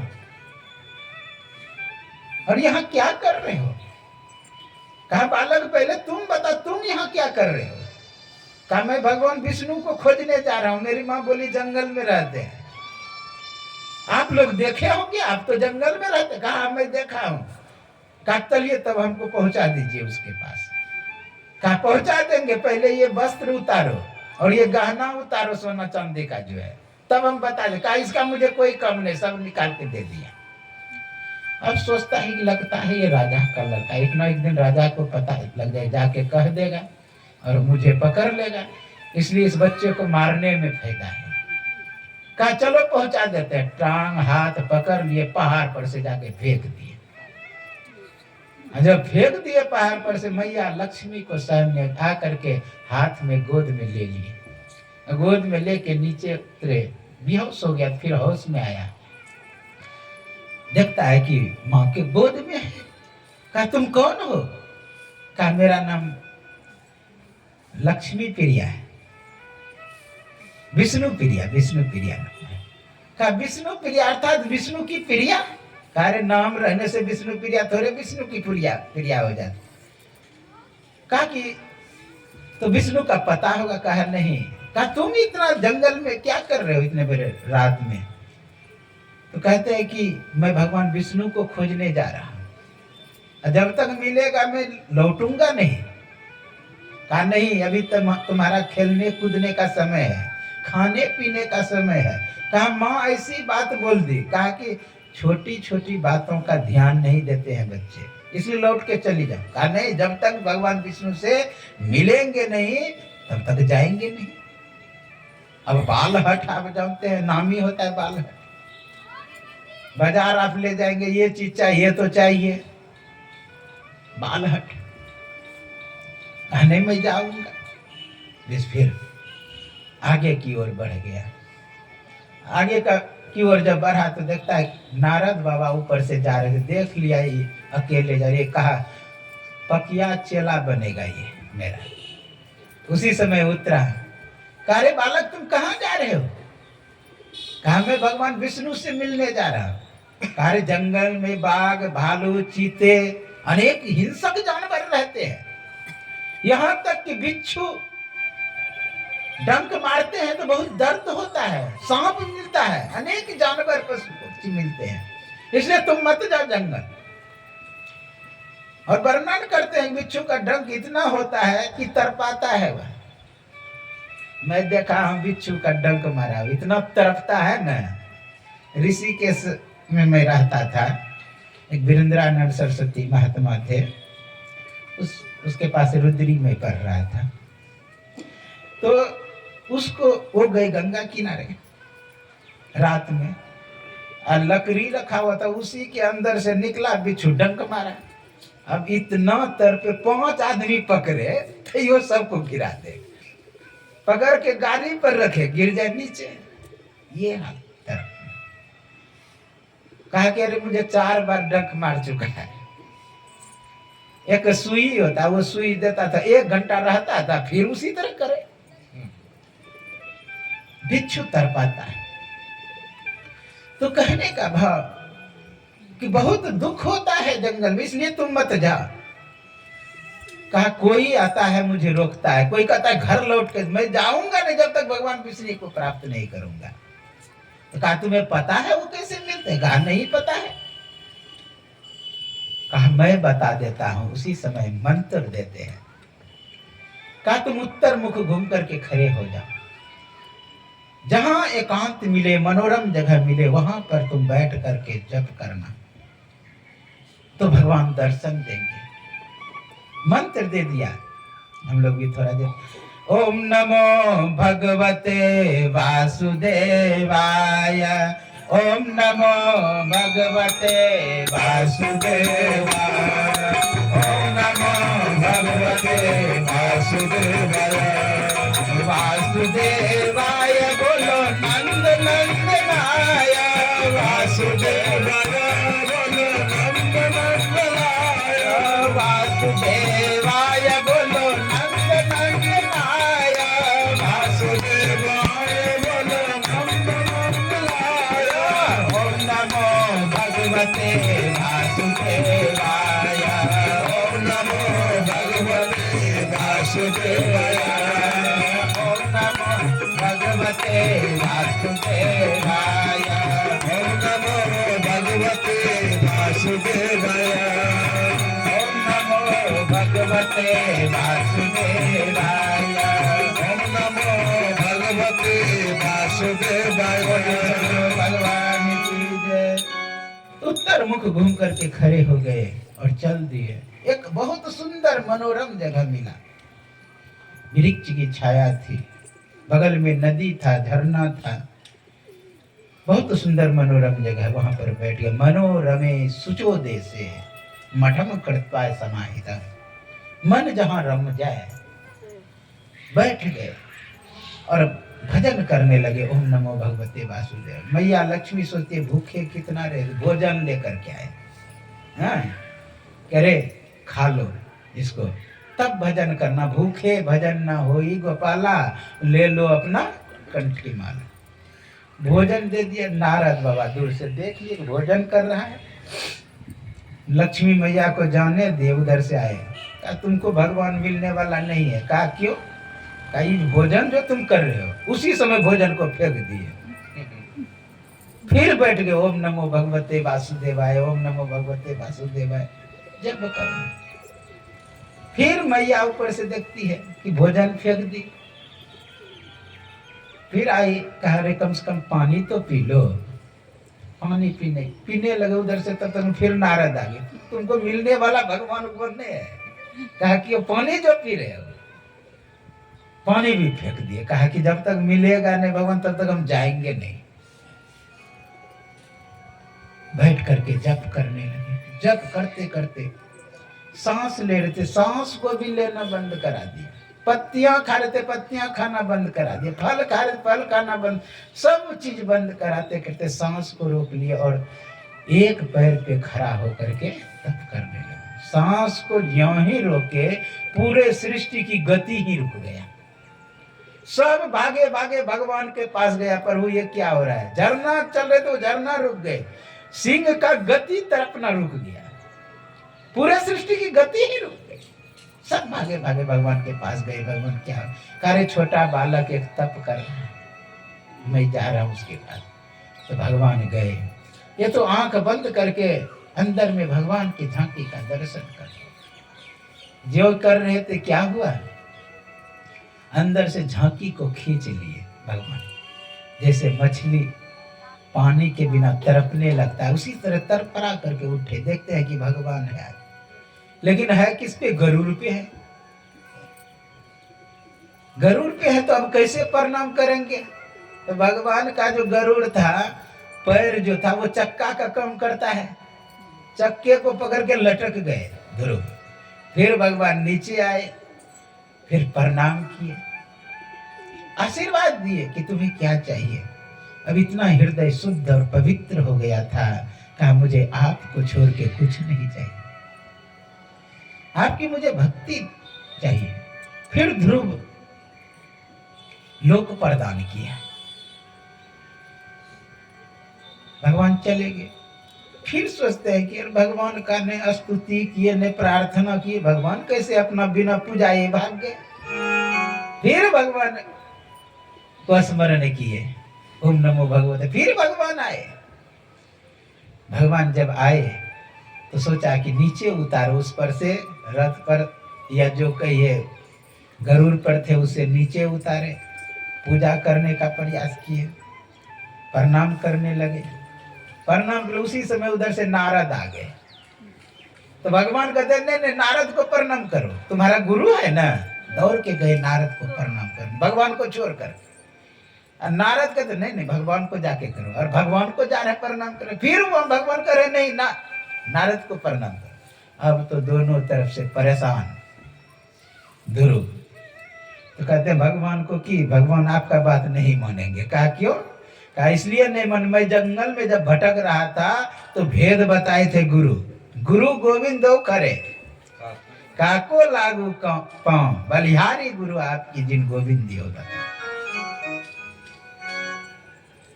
बताए थे गुरु, इसलिए गुरु की बात मानूंगा, गुरु जो कहेंगे वही करेंगे। हम लोग का दीक्षा गुरु कोई और होते हैं, बता देते हैं कि अमुक गुरु है, उसको मानने लगते हैं, यानी गुरु का कहा हुआ बात माने हम। फिर सोचता है कि अब तो प्रणाम कर लिए, प्रार्थना करना चाहिए। अब 5 वर्ष का बालक स्कूल नहीं गया था, ना कुछ सीखा था, प्रार्थना कैसे करेंगे? भगवान समझ गए कि प्रार्थना करना चाहता है, मेरा गुणगान करना चाहता है। क्या किए?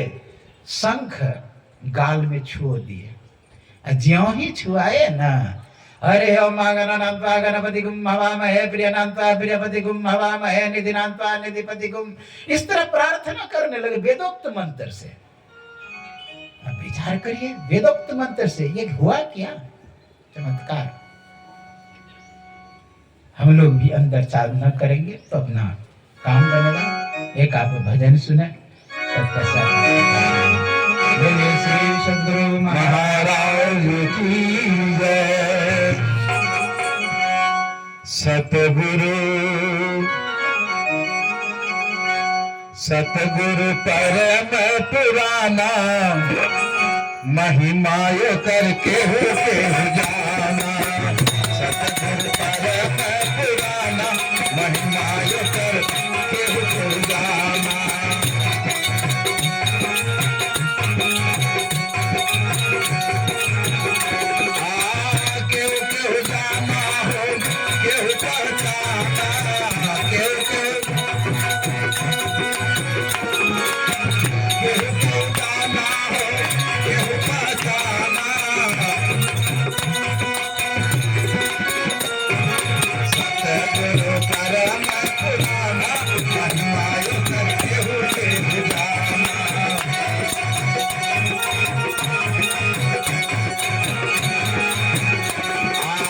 सतयुग में श्री विष्णु का लाए, सतयुग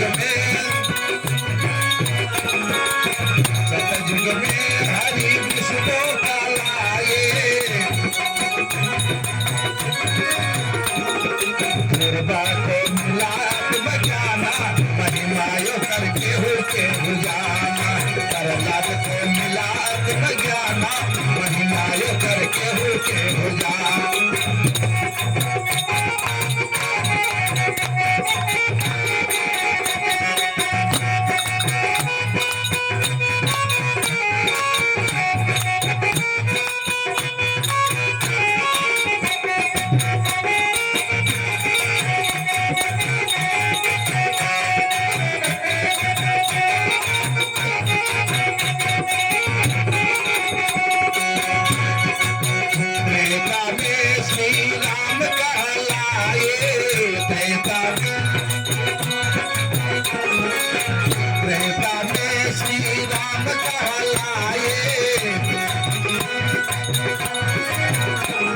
हनुमान को मिलाप जाना, महिमाय करके होके जाना।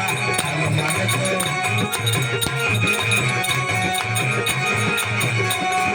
सभी को मिलाप जाना, महिमाय करके होके जाना।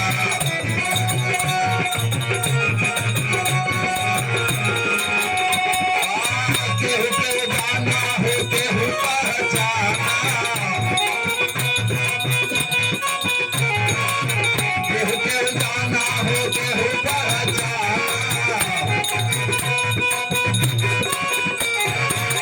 सतगुरु परम पुराना, महिमाय करके होके जाना।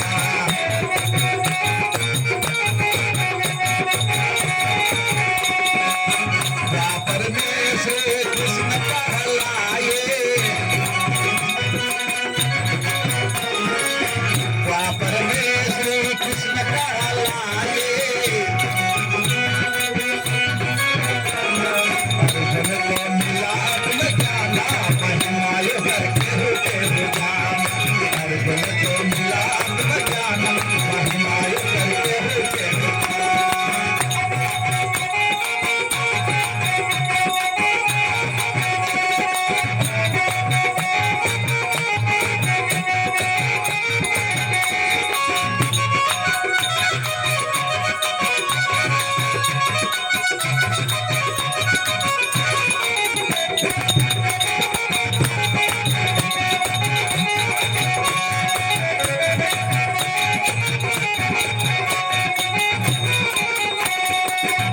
कलयुग में तीन ही कहलाए, कलयुग में कहलाए।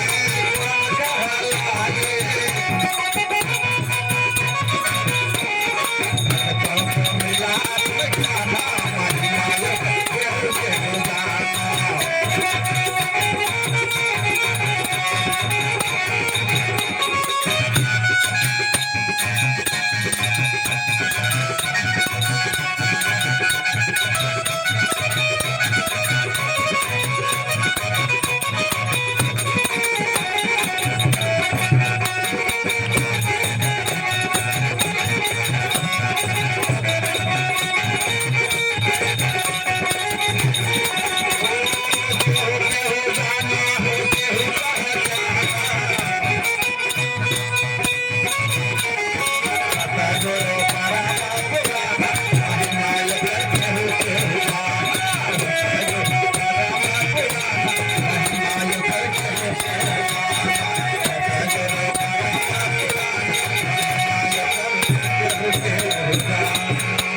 बोलिए सदगुरु भगवान की जय। भागवत महापुराण की जय। कृष्ण कन्हैया लाल की जय।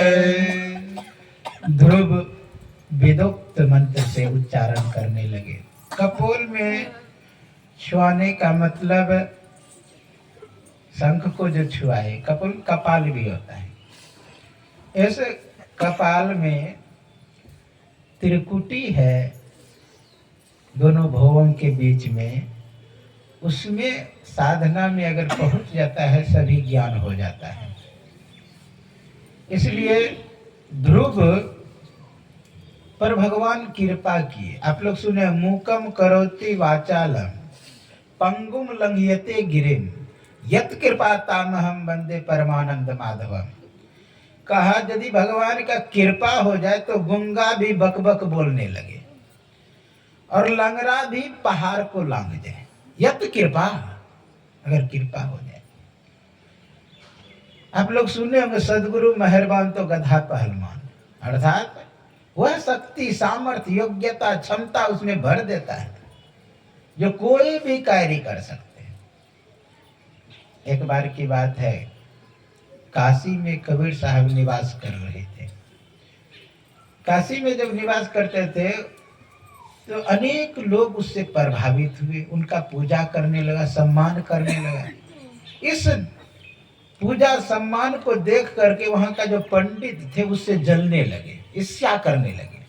कहा मैं ब्राह्मण, मेरा पूजा नहीं और मेरा इतना सम्मान नहीं हो रहा है, ये कबीर का हो रहा है। सभी पंडित का बैठकी हुआ कि कुछ ऐसा करना चाहिए कि इसका अपमान हो। सभी पंडितों ने विचार किया इसमें अपमान करने का विशेष कुछ करना नहीं पड़ेगा, क्योंकि कबीर पढ़ा लिखा नहीं है।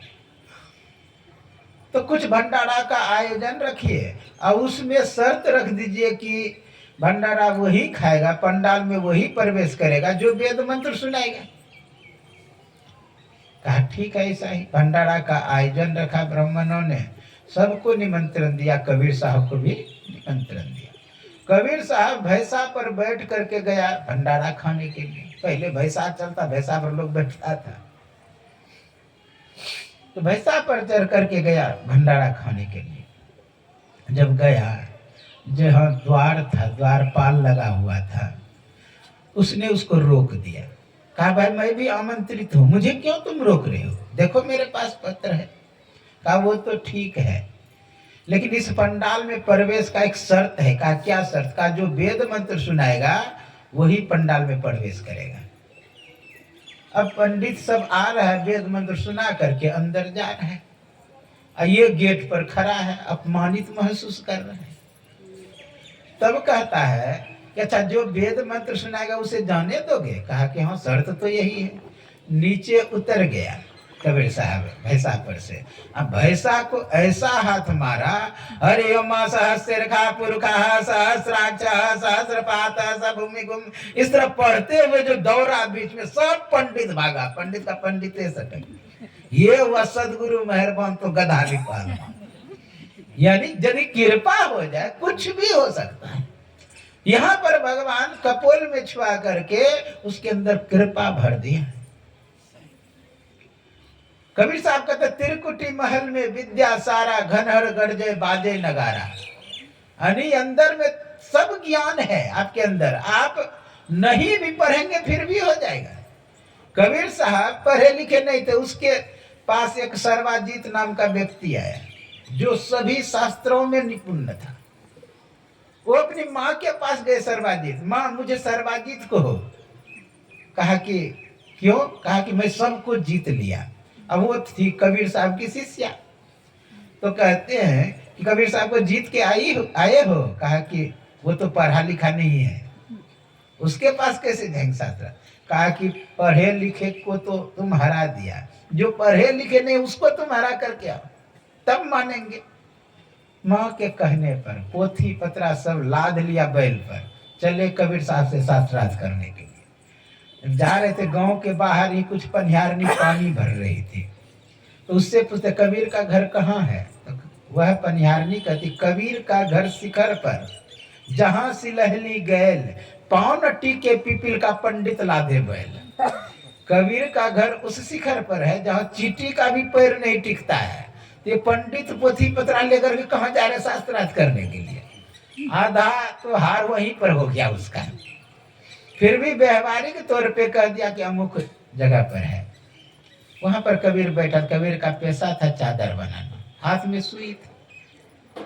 सर्वाजीत गया, हाथ में एक कटोरे में पानी भरा हुआ था, कबीर साहब के आगे जाके रख दिया और कहा कि कबीर साहब मेरे सवाल का जवाब नहीं दिए। कहा मैं दे देता हूं तुम्हारे सवाल का जवाब। सुई था हाथ में, डाल दिए उस पानी में, वो छेद करके नीचे चला गया। कहा मैं जानता हूं तुम सर्वाजीत हो, जिस तरह ये कटोरे में पानी भरा हुआ है उसी तरह तुम ज्ञान में भरे हुए हो, लेकिन मेरा ज्ञान छेद करके तुम्हारे ज्ञान को छेद करके मेरा ज्ञान अंदर चला गया। कहा तब शास्त्रार्थ हो जाए। कहा कि मैं पढ़ा लिखा नहीं हूं। कहा तब आप लिख देंगे कि कबीर हारा सर्वाजीत जीता है।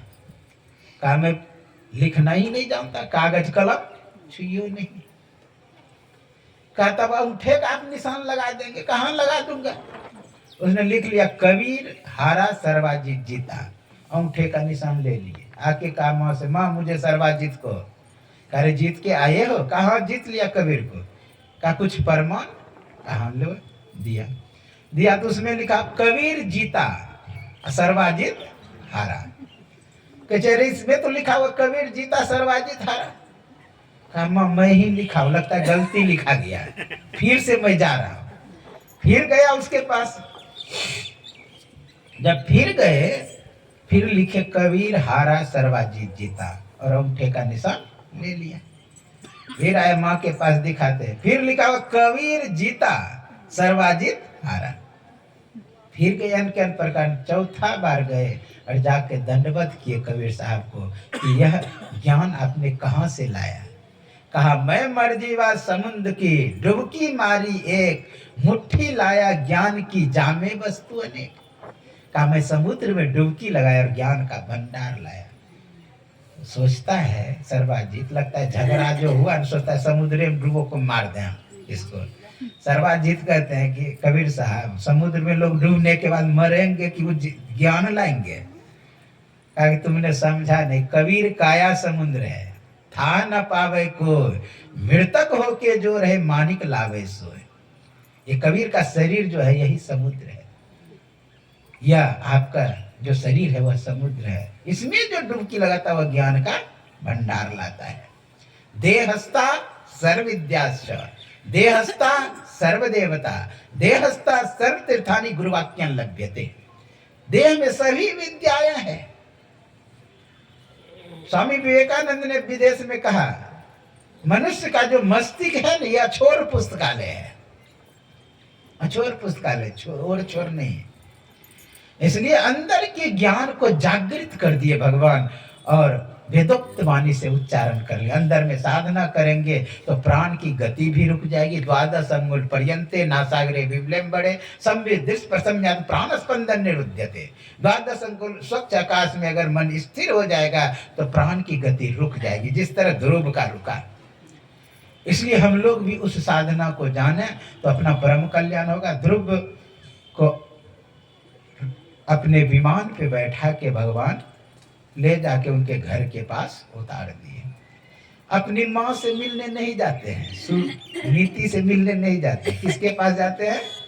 सबसे पहले जाते हैं सुरुचि के पास और जाकर के सो के प्रणाम करते, हे माते आपका मेरे पर बहुत उपकार। का बेटा मैं तुम्हारा उपकार किया हूँ? मैं तो तुम्हारे साथ अन्याय किया हूँ। 5 वर्ष के बालक को मैं जंगल में भटकने के लिए मजबूर किया, हिंसक जानवरों के बीच में जाने के लिए मजबूर किया।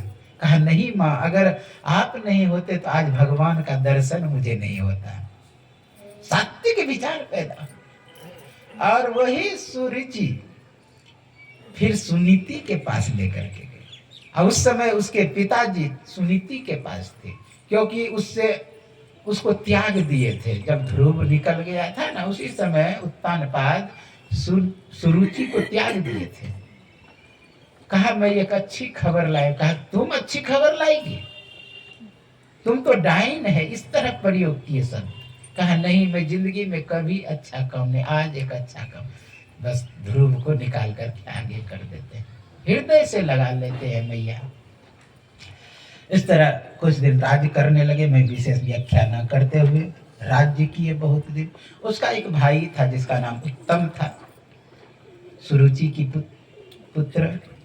वह एक दिन शिकार खेलने के लिए हिमालय की ओर निकले और हिमालय में गंधर्वों से भयंकर युद्ध हुआ और ध्रुव का भाई जो उत्तम था वह मारा चला गया।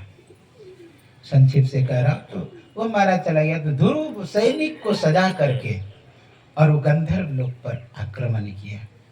भयंकर युद्ध होने लगा। आए समझाने के लिए मनु और शत्रुपा। ध्रुव समझ ही नहीं रहे हैं। कहा अपने ही कर्मों का फल मिलता है। फिर दादा आए समझाने के लिए, ब्रह्मा जी। तब उनके समझाने पर पुनः अपने राज लौटे, युद्ध को रोके। उसी समय ध्रुव लोक से आए विमान ध्रुव को ले जाने के लिए। ज्यों ही आए ले जाने के लिए, चढ़ना नहीं चाह रहा। वो कहती मेरी माँ अकेली है। कहा देखो ध्रुव, तुम्हारी माँ पहले आगे विमान पे जा रहे हैं। यानी जिसके कुल में जन्म लेता है बालक ध्रुव, ऐसे भक्त, उसका तो 7 कुल उद्धार हो जाता है। सो कुल धन्य उमा सुनो। वह कुल धन्य है जिसमें भक्त जन्म लेता है। 7 पीढ़ी पहले, 7 पीढ़ी आगे उद्धार हो जाता है। इसलिए तुम देखो मां हमारा आगे जा रहे। आगे मृत्यु देवी प्रकट हुई। महाराज आप विमान पे पांव नहीं रख सकते, मेरे सर पे पांव रख करके तब विमान पे पांव रखिए। एक मर्यादा है, सिस्टम है ना, कि जातो ध्रुव से मृत्यु ध्रुवो जन्म मृतस्व। जिसका जन्म हुआ है उसकी मृत्यु निश्चित है। इसलिए मृत्यु देवी पर पांव रख करके फिर विमान पे पांव रखे और अपने लोक को चले गए। कहने का भाव कि हम लोगों को भक्ति करके उस लोक को प्राप्त करना चाहिए जहां से लौटना नहीं पड़ता है। हम लोगों को चाहिए ध्रुव लोग, मतलब यह नहीं समझेंगे ध्रुव तारा। ध्रुव का अर्थ होता है निश्चित, जहां से गिरना ना पड़े, जहां से संसार में ना आना पड़े, सांसारिक बंधन में ना पड़ना पड़े। लोग ध्रुव लोग से मतलब समझ लेते हैं ये ध्रुव तारे का। ध्रुव जो निश्चित, जहां वैकुंठ, कुंठा गता इति वैकुंठ, जहां पर त्रय काल न व्याप्य, जो जगह त्रय काल अबाधित हो। ना तद्भास्यते सूर्यो ना सांको न पावकः यद गत्वा न निवर्तन्ते तद्धाम परमं मम।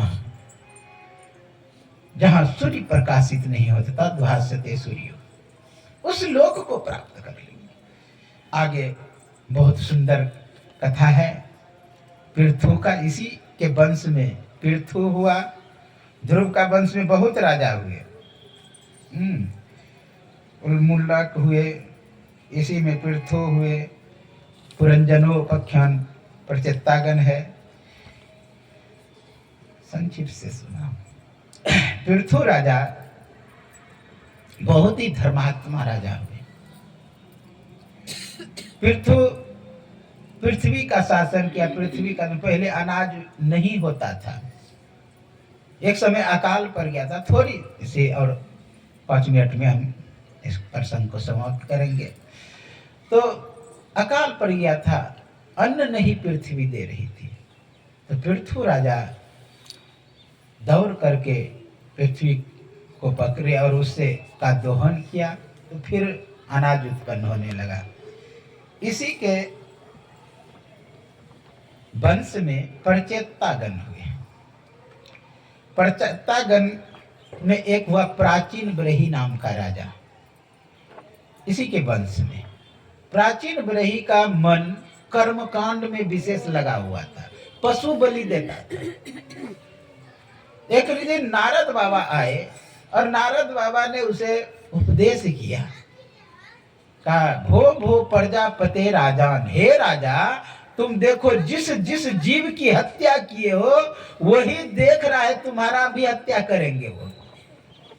इस तरह उसको दिखाए और एक बहुत सुंदर उपाख्यान करता है। पुरंजन नाम का राजा था, उसने उदाहरण दिया, कौन? नारद ने उसको। पुरंजन नाम का राजा था, वो अवज्ञात नाम के मित्र से बिछो हो गया, उसका अलग हो गया और वो रहने योग्य जगह खोजने लगा। सभी के खोजा नहीं मिलता। एक भारत भूमि जम्बू द्वीप आर्यवर्त में बहुत सुंदर जगह मिला।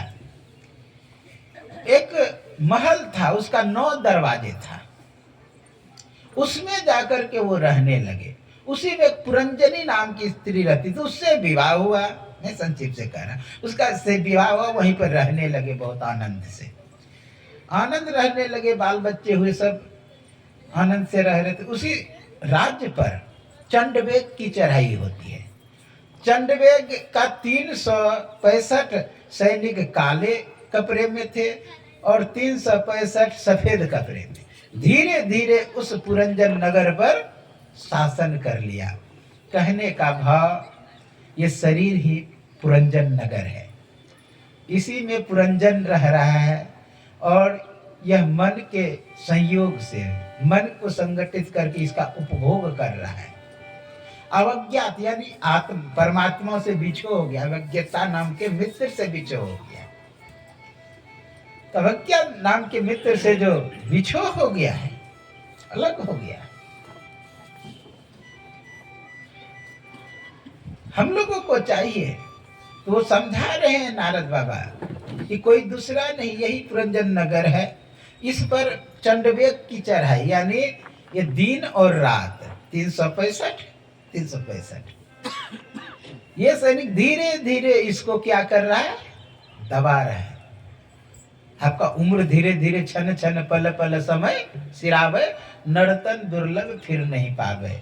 अगर संसार में फंसे रहेंगे तो निश्चित है ये चंडवेग का सैनिक आपको हत्या कर देगा, आपके राज्य पर चढ़ाई कर लेगा। इसलिए हम लोगों को भजन करके निकल जाना चाहिए।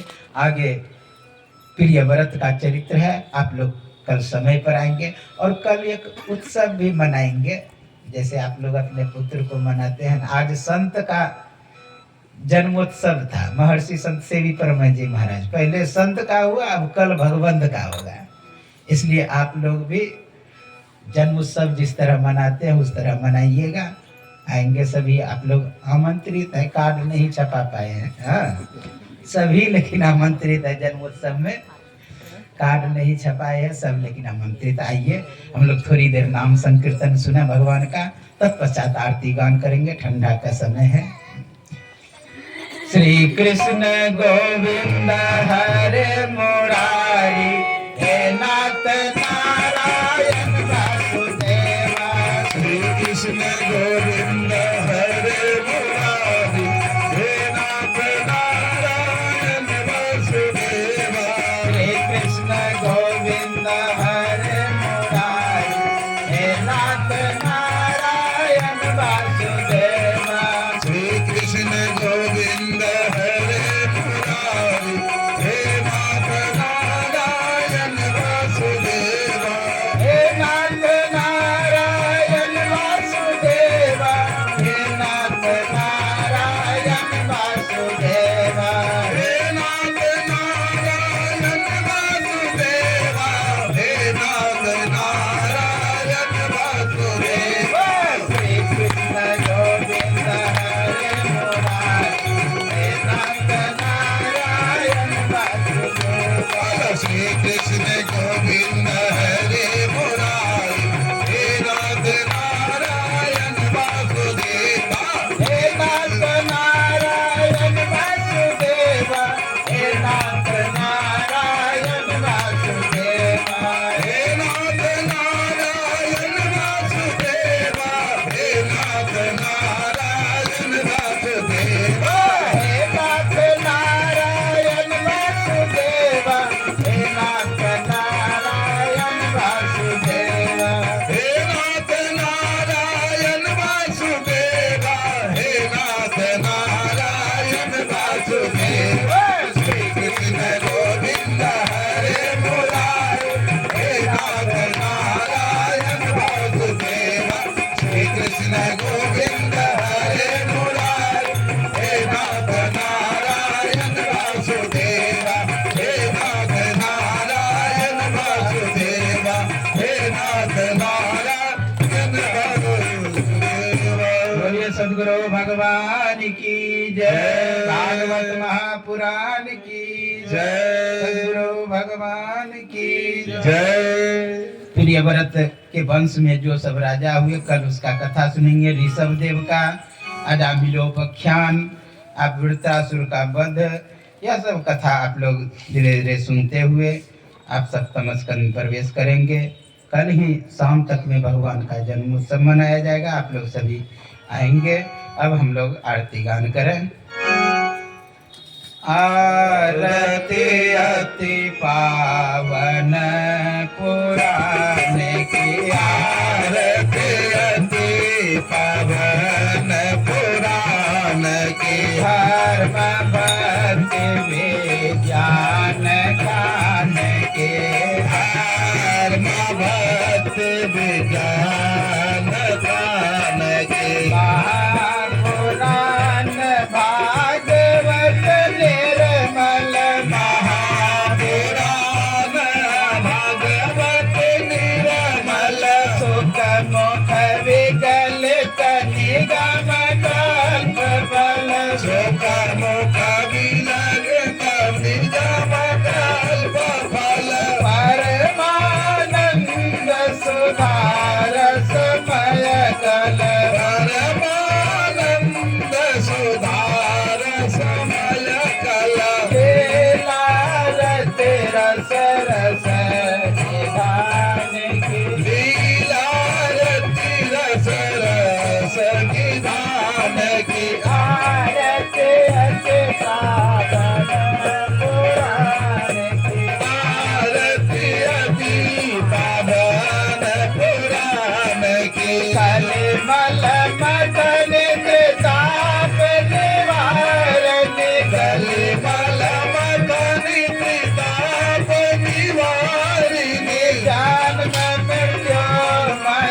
भगवत तत्व रहस प्रकाशिनी भगवत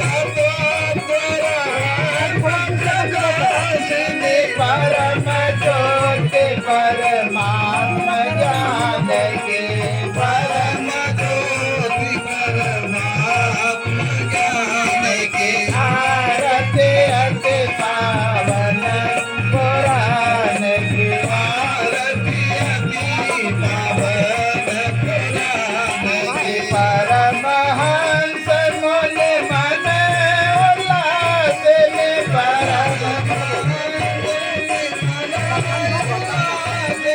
रसिक हृदय रस रास विलास में भगवत तत्व रहस प्रकाशिनी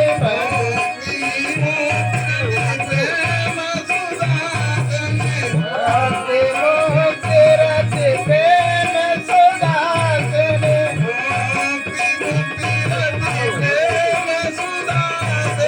कथाय चिंतन प्रिय सुजान की